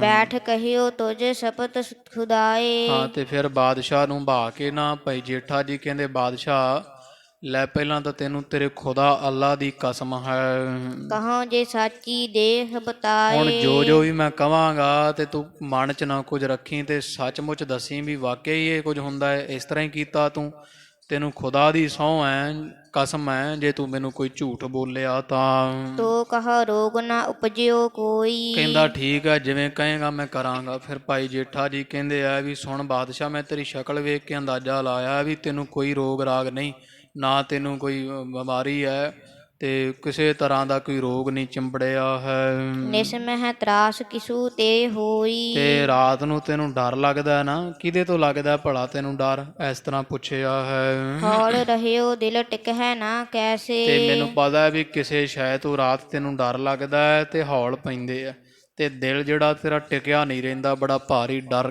ਦੇ ਸਹਿਤ ਤੂੰ ਸਾਰੀ ਰਾਤ ਕੱਟਦਾ ਹੈ। ਦੀਪ ਸਿਖਾ ਬਹਿ ਬਾਯੂ ਜੈਸੇ। ਤੇ ਇਸ ਤਰ੍ਹਾਂ ਆਖਿਆ ਕਿ ਤੇਰਾ ਮਨ ਨਾ ਡੋਲਦਾ ਡਰ ਦੇ ਨਾਲ, ਜਿਵੇਂ ਦੀਵੇ ਦੀ ਲਾਟ ਹਵਾ ਨਾਲ ਡੋਲਦੀ ਹੈ। ਮਾਨ ਸ਼ਾਹੂ ਕਹਿ ਸਾਚ ਸੁਨਾਈ। ਤੇ ਸ਼ਾਹੋ ਮੰਨ ਗਿਆ, ਕਹਿੰਦਾ ਹਾਂ ਇਹ ਤਾਂ ਬਿਲਕੁਲ ਸੱਚੀ ਗੱਲ ਹੈ, ਬਿਲਕੁਲ ਇਸੇ ਤਰ੍ਹਾਂ ਹੀ ਮੇਰੇ ਨਾਲ ਹੁੰਦਾ, ਇਹੀ ਮੈਨੂੰ ਰੋਗ ਹੈ। ਮਮ ਪੀਰਾ ਤੇ ਨਿਸਚੈ ਪਾਈ। ਤੈਂ ਆਖਿਆ, ਹੇ ਵੈਦ ਜੀ, ਤੁਸੀਂ ਤਾਂ ਬੜੇ ਕਰਾਮਾਤ ਭਰੇ ਵੈਦ ਹੋ, ਵੀ ਚਿਹਰਾ ਵੇਖ ਕੇ ਸਾਰੀ ਗੱਲ ਪੜ੍ਹ ਲਈ ਹੈ ਵੀ ਵਾਕਿਆ ਹੀ ਮੈਨੂੰ ਇਹੀ ਰੋਗ ਹੈ, ਮੇਰੀ ਪੀੜਾ ਕਿਸੇ ਨਹੀਂ ਫੜੀ, ਬਿਨਾਂ ਦੱਸਿਆਂ ਕੱਲਾ ਤੁਸੀਂ ਜਾਣਿਆ ਹੈ। ਸੁਨ ਹਜਰਤ ਆਵਤ ਜੁਗ ਛੇੜ। ਤੇ ਫਿਰ ਕਹਿੰਦਾ ਭਾਈ ਜੇਠਾ ਜੀ, ਇਸੇ ਤਰ੍ਹਾਂ ਹੀ ਨਾ ਬਾਦਸ਼ਾਹ, ਤੇ ਤੁਹਾਨੂੰ ਰਾਤ ਨੂੰ ਦੋ ਸ਼ੇਰ ਵੀ ਦਿਸਦੇ ਹੋਣੇ ਹਨ। ਦੋਹ ਦਿਸ ਤੇ ਕਰ ਕੋਪ ਕਨੇਰ। ਤੇ ਦੋ ਪਾਸਿਆਂ ਤੋਂ ਆਉਂਦੇ ਆ, ਇਦਾਂ ਹੀ ਹੈ, ਤੇ ਬੜਾ ਭਾਰੀ ਕੋਪ ਮਚਾਉਂਦੇ, ਬੜਾ ਖੁੜਦਰੂ ਪਾਉਂਦੇ ਹਨ। ਗੁਰੂ ਹਾਥ ਦੇ ਤੋਹੇ ਬਚਾਵੈ। ਜਦੋਂ ਤੇਰੀ ਛਾਤੀ ਤੇ ਚੜ ਜਾਂਦੇ ਆ ਤੇ ਫਿਰ ਗੁਰੂ ਹਰਗੋਬਿੰਦ ਸਾਹਿਬ ਜੀ ਤੈਨੂੰ ਬਚਾਉਂਦੇ ਆ ਹੱਥ ਦੇ ਕਰਕੇ। ਇਸੇ ਤਰ੍ਹਾਂ ਹੀ ਹੈ, ਮੈਂ ਸੱਚ ਬੋਲਦਾ ਹਾਂ, ਜਰਾ ਦੱਸਣਾ ਕਰ। ਨਾਹੀ ਤਾਂ ਦੋਨੋਂ ਤੁਮ ਕੋ ਖਾਵੈ। ਜੇ ਗੁਰੂ ਹਰਗੋਬਿੰਦ ਸਾਹਿਬ ਨਾ ਆਉਣ ਤੇ ਫਿਰ ਦੋਵੇਂ ਤੈਨੂੰ ਖਾ ਜਾਣ, ਉਹਨਾਂ ਛੱਡਣਾ ਨਹੀਂ, ਮਾਰ ਮਕਾਉਣਾ ਸੀ। ਹਟਤ ਕਹੈ ਗੁਰ ਮਹਿਮਾ ਜਾਨ। ਤੇ ਜਦੋਂ ਹਟਦੇ ਆ ਨਾ, ਮੁੜਦੇ, ਤੇ ਤੈਨੂੰ ਐਂ ਕਹਿੰਦੇ ਆ ਨਾ, ਮੈਂ ਗੁਰੂ ਦੀ ਮਹਿਮਾ ਜਾਣ ਲੈ ਮੂਰਖਾ, ਤੈਨੂੰ ਅਜੇ ਗੁਰੂ ਹਰਗੋਬਿੰਦ ਸਾਹਿਬ ਦੀ ਮਹਿਮਾ ਨਹੀਂ ਪਤਾ ਲੱਗੀ, ਤੈਨੂੰ ਇਹ ਬਚਨ ਵੀ ਕਹਿੰਦੇ ਹੋਣੇ ਹਨ। ਨਹੀਂ ਵਿਸਾਰਨ ਉਰ ਤੇ ਠਾਨ। ਤੇ ਠਾਣ ਲੈ ਮਨ ਵਿੱਚ ਵੀ ਇਹਨੂੰ ਵਿਸਾਰ ਨਾ ਗੁਰੂ ਹਰਗੋਬਿੰਦ ਸਾਹਿਬ ਨੂੰ। ਰਾਤ ਨੂੰ ਯਾਦ ਕਰ ਲੈਣਾ, ਦਿਨੇ ਫੇਰ ਭੁੱਲ ਜਾਣਾ। ਕੀ ਬਾਦਸ਼ਾਹ, ਤੈਨੂੰ ਏਦਾਂ ਹੀ ਕਹਿੰਦੇ ਆ ਜਾਣ ਲੱਗਿਆ, ਮਨੁੱਖਾ ਸਰੂਪ ਜਿਹਾ ਧਾਰ ਕੇ ਜੋ ਸ਼ੇਰ ਆਉਂਦੇ ਆ। ਡਰ ਹਰਬੇ ਹਿਤ ਜਤਨ ਬਤਾਵੈ। ਤੇ ਇਸ ਤਰ੍ਹਾਂ ਕਿ ਕੀ ਤੈਨੂੰ ਡਰ ਦਿੰਦੇ ਆ, ਇਸ ਤਰ੍ਹਾਂ ਵੀ ਜਦੋਂ ਡਰ ਹਰਬੇ ਹਿਤ ਜਤਨ ਬਤਾਵੇਂ, ਵੀ ਤੈਨੂੰ ਡਰਾਉਂਦੇ ਵੀ ਹੈ ਤੇ ਜਾਣ ਲੱਗਿਆਂ ਡਰ ਨਾਸ਼ ਕਰਨ ਦਾ ਯਤਨ ਵੀ ਦੱਸ ਜਾਂਦੇ ਆ। ਸੋ ਕਿਉ ਕਰ ਤੁਮ ਹਿਰਦੇ ਨਾ ਲਿਆਵੈ। ਤੈਨੂੰ ਕਹਿੰਦੇ ਆ, ਉਹ ਬਾਦਸ਼ਾਹ ਨੂੰ ਕਹਿੰਦਾ ਭਾਈ ਜੇਠਾ, ਵੀ ਜੇ ਤੈਨੂੰ ਅਪਾ ਸ਼ੇਰ ਜਾਂਦੇ ਦੱਸ ਹੀ ਜਾਂਦੇ ਆ, ਤੇ ਬਾਦਸ਼ਾਹ ਜੀ ਫਿਰ ਉਹ ਦੂਜਿਆਂ ਨੂੰ ਤਾਂ ਪੁੱਛਣ ਦੀ ਲੋੜ ਹੀ ਨਹੀਂ, ਇੰਨੇ ਲੁੰਗਲਾਣਾ ਇਕੱਠਾ ਕਰਕੇ ਕੀ ਕਰਨਾ। ਜਿਹੜੇ ਡਰਾਉਣ ਆਉਂਦੇ ਸ਼ੇਰ ਉਹੀ ਤਾਂ ਤੈਨੂੰ ਇਲਾਜ ਦੱਸ ਜਾਂਦੇ ਆ, ਵੀ ਗੁਰੂ ਹਰਗੋਬਿੰਦ ਸਾਹਿਬ ਨੂੰ ਮਨੋਂ ਨਾ ਵਿਸਾਰਿਆ ਕਰੋ।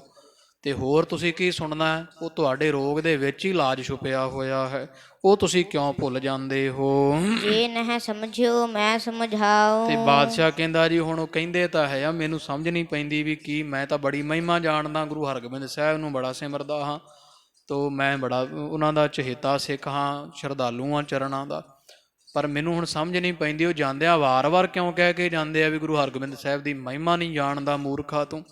ਭਾਈ ਜੇਠਾ ਜੀ ਕਹਿੰਦੇ, ਅੱਛਾ ਜੇ ਨਹੀਂ ਸਮਝ ਪੈਂਦੀ, ਲੈ ਬਾਦਸ਼ਾਹ ਹੁਣ ਤੈਨੂੰ ਮੈਂ ਸਮਝਾਉਂਦਾ, ਉਹ ਕੀ ਕਹਿ ਕੇ ਜਾਂਦੇ ਆ। ਰੋਗ ਤਰਾਸ ਸਭ ਦੂਰ ਮਿਟਾਵੈ। ਤੇਰਾ ਰੋਗ ਵੀ ਰਾਤ ਵਾਲਾ ਸਭ ਡਰ ਡੁਰ ਜਾ ਮੈਂ ਦੂਰ ਕਰ ਦੇਵਾਂਗਾ ਮਿਟਾ ਕੇ, ਲੈ ਸੁਣਨਾ ਕਰ।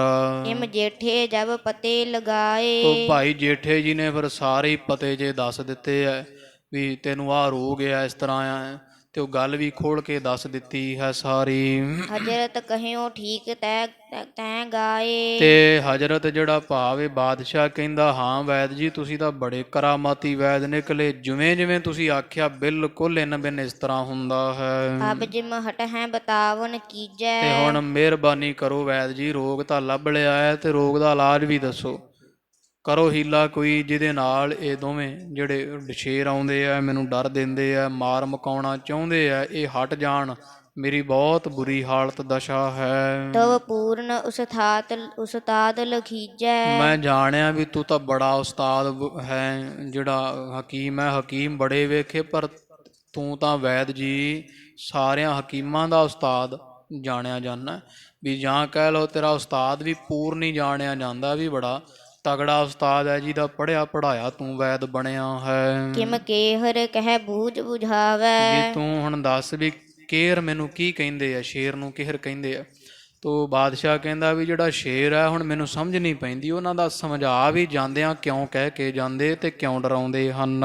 ਇਹੋ ਸਮਝਾਏ ਨਾ ਮਨ ਆਵੈ। ਇਹ ਮੈਨੂੰ ਸਮਝਾਉਣਾ ਕਰ। ਬਾਦਸ਼ਾਹ ਕਹਿੰਦਾ, ਮੇਰੇ ਮਨ ਵਿੱਚ ਨਹੀਂ ਇਹ ਗੱਲ ਆਉਂਦੀ ਵੀ ਖੌਰੇ ਜਾਂਦਿਆਂ ਕਿਉਂ ਕਹਿੰਦੇ ਮਹਿਮਾ ਜਾਣ ਮਹਿਮਾ ਜਾਣ, ਮੈਨੂੰ ਸੋਝੀ ਨਹੀਂ ਪੈਂਦੀ, ਮੈਂ ਸੋਚਦਾ ਬੜਾ ਹਾਂ, ਤੇ ਇਹ ਵੈਦ ਜੀ ਤੂੰ ਸਿਆਣਾ ਹੈ ਤੇ ਮੈਨੂੰ ਸਮਝਾਉਣਾ ਕਰ।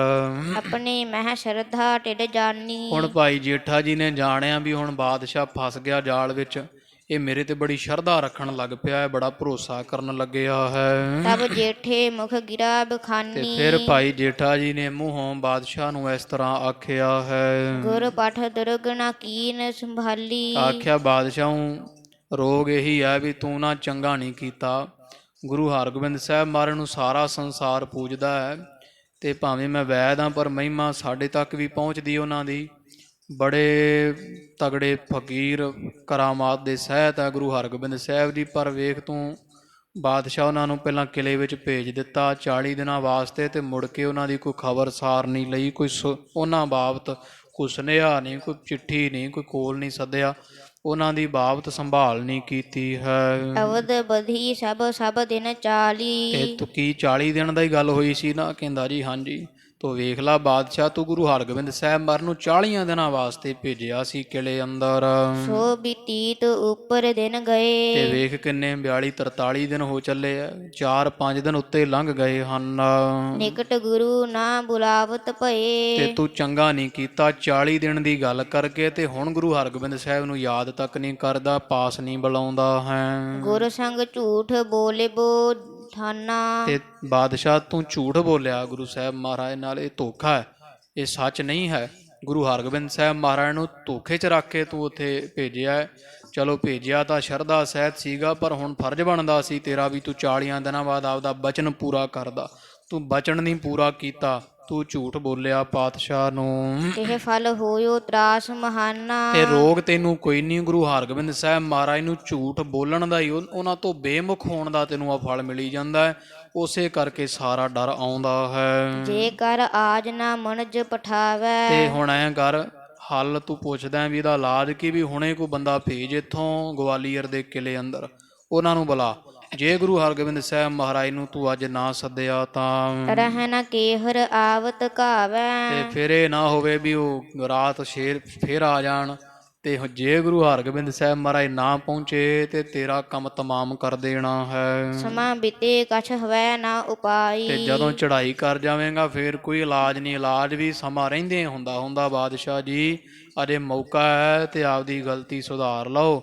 ਗੁਰੂ ਹਰਗੋਬਿੰਦ ਸਾਹਿਬ ਨੂੰ ਸਦਾ ਭੇਜ ਦਵੋ ਜੀ। ਗੁਰ ਤਿਸ ਨਮੋ ਕਰ ਸਿਰ ਨਿਆਈ। ਗੁਰੂ ਹਰਗੋਬਿੰਦ ਸਾਹਿਬ ਮਹਾਰਾਜ ਵਾਲੇ ਪਾਸੇ ਇੱਥੋਂ ਖੜ ਕੇ ਸਿਰ ਨਵਾ ਕੇ ਤੇ ਨਮਸਕਾਰਾਂ ਕਰ ਜੋਰਹ ਅਰ ਬਾਕ ਉਚਾਰਹ। ਤੇ ਇੱਥੋਂ ਖੜ ਕੇ ਬਾਦਸ਼ਾਹ ਅਰਦਾਸ ਕਰ ਗੁਰੂ ਹਰਗੋਬਿੰਦ ਸਾਹਿਬ ਮਹਾਰਾਜ, ਭਾਵ ਗਵਾਲੀਅਰ ਦੇ ਕਿਲ੍ਹੇ ਵੱਲ ਨੂੰ ਮੂੰਹ ਕਰਕੇ ਇੱਥੋਂ ਅਰਦਾਸਾ ਸੋਧ ਲੈ। ਖਿਮਹ ਪ੍ਰਭੂ ਨਿਜ ਬਿਰਦ ਸੰਭਾਰ। ਆਖ ਬਾਦਸ਼ਾਹ ਵੀ, ਹੇ ਗੁਰੂ ਹਰਗੋਬਿੰਦ ਸਾਹਿਬ ਮੈਥੋਂ ਭੁੱਲ ਹੋ ਗਈ, ਮੈਨੂੰ ਬਖਸ਼ੋ। ਮੈਂ 40 ਦਿਨ ਦਾ ਵਾਅਦਾ ਕਰਕੇ ਮੁੱਕਰਿਆ ਤੇ ਮੈਂ ਝੂਠ ਬੋਲਿਆ ਹੈ, ਤੇ ਪਾਤਸ਼ਾਹ ਮਹਾਰਾਜ ਮੇਰੇ ਤੇ ਦਇਆ ਕਰੋ, ਆਪਦਾ ਬਿਰਦ ਸੰਭਾਲੋ, ਆਪ ਮੇਰੇ ਵਰਗੇ ਪਾਪੀ ਨੂੰ ਬਖਸ਼ ਲਓ। ਇਹ ਅਰਦਾਸ ਕਰਨੀ ਕਰ। ਪਠਾ ਮਨਜ ਅਬ ਨਿਕਟ ਹਕਾਰ। ਤੇ ਕੋਈ ਬੰਦਾ ਭੇਜ ਤੇ ਹੁਣੇ ਹੀ ਇੱਥੋਂ ਹੁਕਮ ਜਾਰੀ ਕਰ, ਤੇ ਆਪਦਾ ਕੋਈ ਵਜ਼ੀਰ ਕੋਈ ਫੌਜਦਾਰ ਮਹਾਰਾਜ ਪਾਸ ਭੇਜ ਦੇ। ਦਰਸ਼ਨ ਕਰਾਂ ਸੀਸ ਪਗ ਧਾਰਾਂ। ਤੇ ਇੱਥੇ ਲਿਆ ਉਹਨਾਂ ਨੂੰ ਤੇ ਉਹਨਾਂ ਦੇ ਦਰਸ਼ਨ ਕਰ ਲੈ। ਤੋ ਬਾਦਸ਼ਾਹ ਨੇ ਵੀ ਮਨ ਵਿੱਚ ਵਿਚਾਰਿਆ ਵੀ ਇਸੇ ਤਰ੍ਹਾਂ ਹੀ ਕਰਨਾ ਚਾਹੀਦਾ। ਮੈਂ ਗੁਰੂ ਹਰਗੋਬਿੰਦ ਸਾਹਿਬ ਨੂੰ ਭੇਜਾਂ ਕੋਈ ਮਨੁੱਖ ਤੇ ਸ਼ੀਸ਼ ਚਰਨਾਂ ਤੇ ਤਾਰਾਂ। ਇਹ ਭਾਈ ਜੇਠਾ ਜੀ ਵੀ ਕਹਿੰਦੇ ਵੀ ਇਸੇ ਤਰ੍ਹਾਂ ਤੁਹਾਨੂੰ ਕਰਨਾ ਚਾਹੀਦਾ। ਮੱਥਾ ਟੇਕੋ ਉਹਨਾਂ ਨੂੰ ਇੱਥੇ ਸੱਦ ਕਰਕੇ, ਅਸੀਂ ਵੀ ਦਰਸ਼ਨ ਕਰ ਲਵਾਂਗੇ। ਉਠ ਕਰ ਅਬਹਿ ਨਾ ਬੂਝਹ ਕੋਈ। ਵੀ ਹੁਣ ਕਿਸੇ ਨੂੰ ਪੁੱਛੀ ਨਾ ਬਾਦਸ਼ਾਹ। ਇਹ ਪਤਾ ਸੀ ਭਾਈ ਜੇਠਾ ਨੂੰ ਵੀ ਗੱਲ ਚੰਦੂ ਕੋਲ ਚਲ ਗਈ ਤੇ ਇਹਨੇ ਕੋਈ ਹੋਰ ਬਹਾਨਾ ਬਣਾ ਦੇਣਾ। ਤੋ ਭਾਈ ਜੇਠਾ ਜੀ ਕਹਿੰਦੇ ਬਾਦਸ਼ਾਹ ਗੁਪਤੀ ਰਾਖੇ ਹੀ ਮੰਤਰ ਹੈ, ਕਿਸੇ ਨੂੰ ਪੁੱਛਣ ਦੀ ਦੱਸਣ ਦੀ ਸਲਾਹ ਦੇਣ ਲੈਣ ਦੀ ਕੋਈ ਲੋੜ ਨਹੀਂ। ਤੇ ਸਿੱਧਾ ਹੁਕਮ ਜਾਰੀ ਕਰ ਤੇ ਇੱਕ ਮਨੁੱਖ ਕਿਲ੍ਹੇ ਵਿੱਚ ਭੇਜ ਦੇ ਹੁਕਮ ਦੇ ਕੇ। ਕਰਹ ਅਰਜ ਕਬ ਤਰਾਸ ਨਾ ਹੋਈ। ਤੇ ਮਹਾਰਾਜ ਨੂੰ ਇੱਥੇ ਸੱਦ ਲੈ ਤੇ ਇਥੋਂ ਖੜ ਕੇ ਉਹਨਾਂ ਸਮਾਂ ਅਰਦਾਸ ਕਰ ਲੈ। ਤੈਨੂੰ ਮੈਂ ਵਾਅਦਾ ਕਰਦਾ ਕੋਈ ਡਰ ਨਹੀਂ ਹੋਵੇਗਾ। ਸੁਣ ਅਜਰਤ ਔਰ ਲਾਗੀ ਆਛੇ। ਤੇ ਬਾਦਸ਼ਾਹ ਨੂੰ ਬੜੀ ਸਲਾਹ ਚੰਗੀ ਲੱਗੀ, ਬੜੀ ਫੱਬੀ ਹੈ। ਸਾਚ ਜਾਨ ਗੁਰ ਮਿਲਨੋ ਬਾਛੇ। ਤੇ ਜਾਣਿਆ ਵੀ ਗੱਲ ਤਾਂ ਸੱਚੀ ਹੈ ਇਸ ਵੈਦ ਦੀ, ਤੇ ਉਹ ਸ਼ਰਧਾ ਵੀ ਰੱਖਦਾ ਸੀ ਭਾਈ ਜੇਠਾ ਜੀ। ਤੈਨੂੰ ਪਤਾ ਨਹੀਂ ਨਾ ਵੀ ਭਾਈ ਜੇਠਾ ਜੀ ਹੈ। ਤੇ ਇਸ ਤਰ੍ਹਾਂ ਬਾਦਸ਼ਾਹ ਨੇ ਜਾਣਿਆ ਵੀ ਇਹ ਬਚਨ ਇਸ ਵੈਦ ਦਾ ਚੰਗਾ ਸੱਚਾ ਹੈ। ਮੈਨੂੰ ਗੁਰੂ ਹਰਗੋਬਿੰਦ ਸਾਹਿਬ ਮਹਾਰਾਜ ਨਾਲ ਮਿਲਣਾ ਚਾਹੀਦਾ, ਉਹਨਾਂ ਦੇ ਦਰਸ਼ਨ ਕਰਨੇ ਚਾਹੀਦੇ ਹੈ। ਬੰਧਨ ਜੇਠੇ ਕੀ ਦਿਸ਼ ਕੀਨ। ਤੇ ਫਿਰ ਇਹਨੇ ਭਾਈ ਜੇਠਾ ਨੂੰ ਬੜਾ ਵਹਾਣ, ਜਿਹੜਾ ਤਬੀਬ ਜਾਣ ਕੇ ਹਕੀਮ ਜਾਣ ਕੇ ਤੇ ਉਹਨਾਂ ਦੇ ਚਰਨਾਂ ਤੇ ਸਿਰ ਝੁਕਾ ਕੇ ਬਾਦਸ਼ਾਹ ਜਹਾਂਗੀਰ ਨੇ ਮੱਥਾ ਟੇਕਿਆ ਹੈ। ਦੇਹੋ ਦਰਬ ਬਹੁ ਆਇਸ ਦੀਨ। ਤੇ ਧਨ ਦੇਣਾ ਚਾਹਿਆ ਵੀ ਲਓ ਆ ਦਰਬ ਲੈ ਲਓ, ਬਾਦਸ਼ਾਹ ਕਹਿੰਦਾ ਖਜ਼ਾਨਚੀ ਨੂੰ ਵੀ ਇਹਨੂੰ ਬਹੁਤ ਧਨ ਦਿੱਤਾ ਜਾਵੇ, ਜਿੰਨੀ ਮੂੰਹ ਕੀਮਤ ਕਹਿੰਦਾ ਤੋਲ ਦਿਓ ਸੋਨੇ ਦੇ ਨਾਲ ਇਸ ਬੜੇ ਮਹਾਨ ਤਬੀਬ ਨੂੰ, ਇਹ ਬੜਾ ਸਾਰੇ ਵੈਦਾਂ ਵਿੱਚੋਂ ਸ੍ਰੇਸ਼ਟ ਵੈਦ ਹੈ, ਕਹਿ ਜੇਠਾ ਮੈਂ ਲੇਤ ਨਾ ਧਨ ਕੋ। ਤੇ ਇਹਨੂੰ ਆਗਿਆ ਦੇ ਦਿਓ ਜਾਣ ਦੀ। ਤੇ ਬਾਦਸ਼ਾਹ ਜਹਾਂਗੀਰ ਨੇ ਜਦੋਂ ਖਜ਼ਾਨਚੀ ਨੂੰ ਇਸ ਤਰ੍ਹਾਂ ਹੁਕਮ ਕੀਤਾ, ਭਾਈ ਜੇਠਾ ਜੀ ਕਹਿੰਦੇ ਨਹੀਂ ਬਾਦਸ਼ਾਹ, ਮੈਂ ਤਾਂ ਧਨ ਨਹੀਂ ਲੈਣਾ ਹੈ, ਜਬ ਲਗ ਹੋਤ ਆਨੰਦ ਨਾ ਮਨ ਕੋ। ਮੈਂ ਉਦੋਂ ਤੱਕ ਧਨ ਨਹੀਂ ਲੈਣਾ ਜਿੰਨਾ ਸਮਾਂ ਤੇਰਾ ਮਨ ਨੂੰ ਆਨੰਦ ਨਹੀਂ ਹੁੰਦਾ, ਤੇਰਾ ਰੋਗ ਨਹੀਂ ਦੂਰ ਹੁੰਦਾ ਹੈ। ਇਮ ਕਹਿ ਨਿਕ ਗੁਰ ਜਬ ਇਮ ਕਹਿ ਨਿਕ ਸਯੋ ਵਹਿਰ ਪਧਾਰਾ। ਪੁਨ ਹਮ ਆਵੈ ਗੁਰ ਜਬ ਦੇਖੈ। ਇੱਥੇ ਤੋ ਜਿੰਨਾ ਸਮਾਂ ਤੇਰੇ ਮਨ ਨੂੰ ਆਨੰਦ ਨਹੀਂ ਨਾ ਹੁੰਦਾ ਬਾਦਸ਼ਾਹ, ਉਹਨਾਂ ਸਮਾਂ ਮੈਂ ਧਨ ਨਹੀਂ ਲੈਣਾ।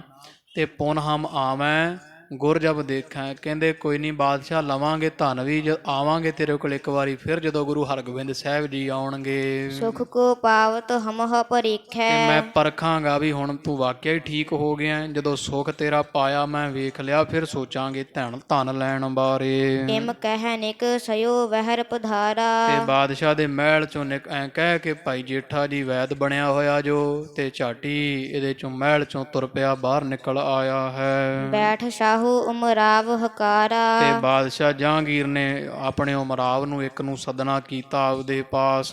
ਕਹਿਓ ਜਾਹੋ ਅਬ ਹਵੈ ਕਰ ਤਿਆਰ। ਤੇ ਆਖਿਆ ਹੁਣ ਹੀ ਅਭੀ ਕੇ ਅਭੀ ਤਿਆਰ ਬਰ ਤਿਆਰ ਹੋ ਜਾ ਲੰਮੇ ਸਫ਼ਰ ਵਾਸਤੇ। ਸਤਿਗੁਰ ਕੇ ਡਿਗ ਬਿਲਮ ਵਿਸਾਰ। ਦੇਰੀ ਕਰੇ ਬਿਨਾ ਤਿਆਰ ਬਰ ਤਿਆਰ ਆਪਦੀ ਤਿਆਰੀ ਕਰ ਲੈ, ਤੇ ਤੂੰ ਗੁਰੂ ਹਰਗੋਬਿੰਦ ਸਾਹਿਬ ਮਹਾਰਾਜ ਦੇ ਪਾਸ ਗਵਾਲੀਅਰ ਜਾਣਾ ਵੈ।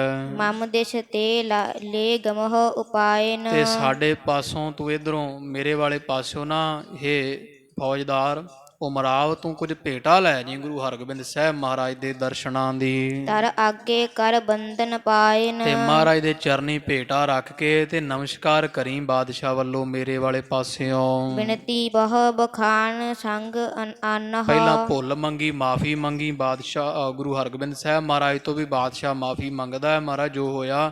ਫਿਰ ਬੜੀਆਂ ਬੇਨਤੀਆਂ ਤੇ ਸਤਿਕਾਰ ਆਦਰ ਕਰਦਿਆਂ ਤੂੰ ਇਹੋ ਜਿਹੇ ਬਚਨ ਕਰਨੇ ਆ, ਤੇ ਉਹਨਾਂ ਨੂੰ ਫਿਰ ਪ੍ਰੇਮ ਦੇ ਨਾਲ ਬੇਨਤੀ ਕਰਕੇ ਸਾਡੇ ਪਾਸ ਦਿੱਲੀ ਲੈ ਕੇ ਆਓ। ਦੇਹੋ ਦਰਸ ਨਿਜ ਕਰੁਣਾ ਠਾਨਹ। ਤੇ ਉਹਨਾਂ ਨੂੰ ਕਹਿਣਾ ਵੀ ਗੁਰੂ ਹਰਗੋਬਿੰਦ ਸਾਹਿਬ ਜੀ ਬਾਦਸ਼ਾਹ ਕਹਿੰਦੇ ਆਪ ਆਓ, ਕਿਰਪਾ ਕਰੋ, ਦਿੱਲੀ ਪਹੁੰਚ ਕੇ ਸਾਨੂੰ ਦਰਸ਼ਨ ਬਖਸ਼ੋ ਜੀ। ਇਮ ਕਹਿ ਤਿਸ ਕੋ ਤੁਰਤ ਪਠਾਇਓ। ਬਾਦਸ਼ਾਹ ਨੇ ਇਸ ਤਰ੍ਹਾਂ ਨਾਲ ਦੀ ਨਾਲ ਇੱਕ ਮਨੁੱਖ ਭੇਜ ਦਿੱਤਾ, ਤੇ ਕਿਸੇ ਨੂੰ ਕੋਈ ਗੱਲ ਨਹੀਂ ਦੱਸਣਾ ਕੀਤੀ ਹੈ। ਗੁਰ ਦੇਸ਼ ਮੁਖ ਕਰ ਸੀਸ ਝੁਕਾਇਓ। ਤੇ ਇੱਥੇ ਖੜ ਕੇ ਬਾਦਸ਼ਾਹ ਨੇ ਗੁਰੂ ਹਰਗੋਬਿੰਦ ਸਾਹਿਬ ਜਿੱਥੇ ਕਿਲੇ 'ਚ ਭਾਵ ਗਵਾਲੀਅਰ ਵਾਲੇ ਪਾਸੇ ਨੂੰ ਮੂੰਹ ਕਰਕੇ ਹੱਥ ਜੋੜ ਕੇ ਤੇ ਧਰਤੀ ਤੇ ਮੱਥਾ ਟੇਕਿਆ ਹੈ।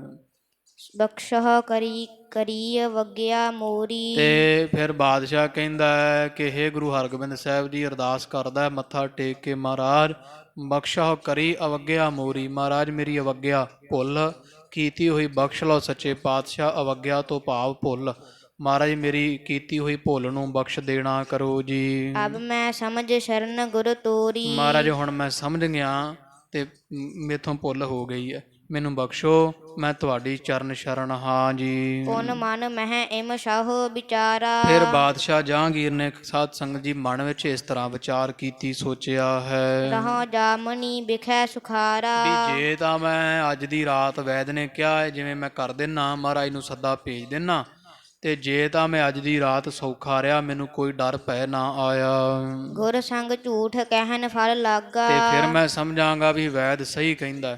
ਮੈਨੂੰ ਗੁਰੂ ਹਰਗੋਬਿੰਦ ਸਾਹਿਬ ਨੂੰ ਝੂਠ ਬੋਲਣ ਦਾ ਹੀ, ਉਹ ਵੱਧ ਦਿਨ ਰੱਖਣ ਦਾ ਹੀ ਫਲ ਮਿਲਿਆ, ਪਾਪ ਦਾ ਮਹਾਰਾਜ ਨਾਲ ਝੂਠ ਬੋਲੇ ਦਾ ਫਲ ਹੈ ਜਿਹੜਾ ਮੈਨੂੰ ਰੋਗ ਲੱਗਿਆ, ਰਾਤ ਨੂੰ ਭੈ ਆਉਂਦਾ ਹੈ। ਆਗੇ ਕਰਾਂ ਅਧਿਕ ਅਨੁਰਾਗਾ। ਤੇ ਫਿਰ ਮੈਂ ਮਹਾਰਾਜ ਨਾਲ ਹੋਰ ਵੀ ਪ੍ਰੇਮ ਵਧਾਵਾਂਗਾ, ਜਿਵੇਂ ਮਹਾਰਾਜ ਕਹਿਣਗੇ ਉਵੇਂ ਕਰਿਆ ਕਰਾਂਗਾ। ਜੇਕਰ ਆਜ ਛੇੜ ਦਰਸਾਵਾਂ। ਤੇ ਜੇਕਰ ਫਿਰ ਮਹਾਰਾਜ ਨੂੰ ਛੱਡਣ ਤੋਂ ਬਾਅਦ ਵੀ ਜਾਂ ਸੁਨੇਹਾ ਭੇਜਣ ਤੋਂ ਬਾਅਦ ਵੀ, ਮਹਾਰਾਜ ਦੇ ਅੱਗੇ ਅਰਦਾਸ ਕਰਨ ਤੋਂ ਬਾਅਦ ਵੀ ਮੈਨੂੰ ਸ਼ੇਰਾਂ ਨੇ ਆਣ ਡਰਾਇਆ ਤਾਂ ਦਰਸ਼ਨ ਦਿੱਤੇ, ਇਹ ਨਹਿ ਅਪਰ ਯਤਨ ਕਰੇ ਵਾਵਾਂ। ਫਿਰ ਮੈਂ ਮਹਾਰਾਜ ਨੂੰ ਛੱਡਣਾ ਨਹੀਂ, ਫਿਰ ਮੈਂ ਕੋਈ ਹੋਰ ਯਤਨ ਕਰਵਾਵਾਂਗਾ, ਵੀ ਭਾਵ ਕੋਈ ਹੋਰ ਤਬੀਬ ਸੱਦਾਂਗੇ, ਫਿਰ ਸਮਝਾਂਗੇ ਵੈਦ ਝੂਠ ਬੋਲਦਾ ਹੈ। ਅਬ ਜੇਠਾ ਸਤਿਗੁਰ ਡਿੱਗ ਗਇਓ। ਤੇ ਇਹਨੇ ਨੂੰ ਸਾਧ ਸੰਗਤ ਜੀ, ਇਹ ਤਾਂ ਹੁਣ ਜਹਾਂਗੀਰ ਇੱਥੇ ਅਰਦਾਸ ਕਰ ਲਈ ਇਹਨੇ, ਤੇ ਭਾਈ ਜੇਠਾ ਜੀ ਮਹਿਲ ਚੋਂ ਨਿਕਲੇ ਤੇ ਗਵਾਲੀਅਰ ਗੁਰੂ ਹਰਗੋਬਿੰਦ ਸਾਹਿਬ ਮਹਾਰਾਜ ਪਾਸ ਪਹੁੰਚ ਗਿਆ ਹੈ। ਅੰਤਰ ਜਾਮੀ ਸਭ ਲਖ ਲਿਓ। ਤੇ ਗੁਰੂ ਹਰਗੋਬਿੰਦ ਸਾਹਿਬ ਮਹਾਰਾਜ ਤੋਂ ਕੀ ਛੁਪਿਆ, ਮਹਾਰਾਜ ਨੇ ਜਾਣ ਲਿਆ ਸਾਰਾ ਕੁਝ ਵੀ ਭਾਈ ਜੇਠਾ ਬੜਾ ਹੀ ਉਦਮ ਕਰਦਾ ਫਿਰਦਾ ਹੈ ਤੇ ਬੜਾ ਕਦੀ ਰਾਤ ਨੂੰ ਸ਼ੇਰ ਡਰਾਉਂਦਾ ਬਣ ਕੇ ਹੁਣ ਇੱਥੋਂ ਵੱਡਾ ਵੈਦ ਬਣਿਆ ਫਿਰਦਾ ਤੇ ਬਾਦਸ਼ਾਹ ਦੇ ਕੋਲ ਗਿਆ ਹੋਇਆ ਸੀ।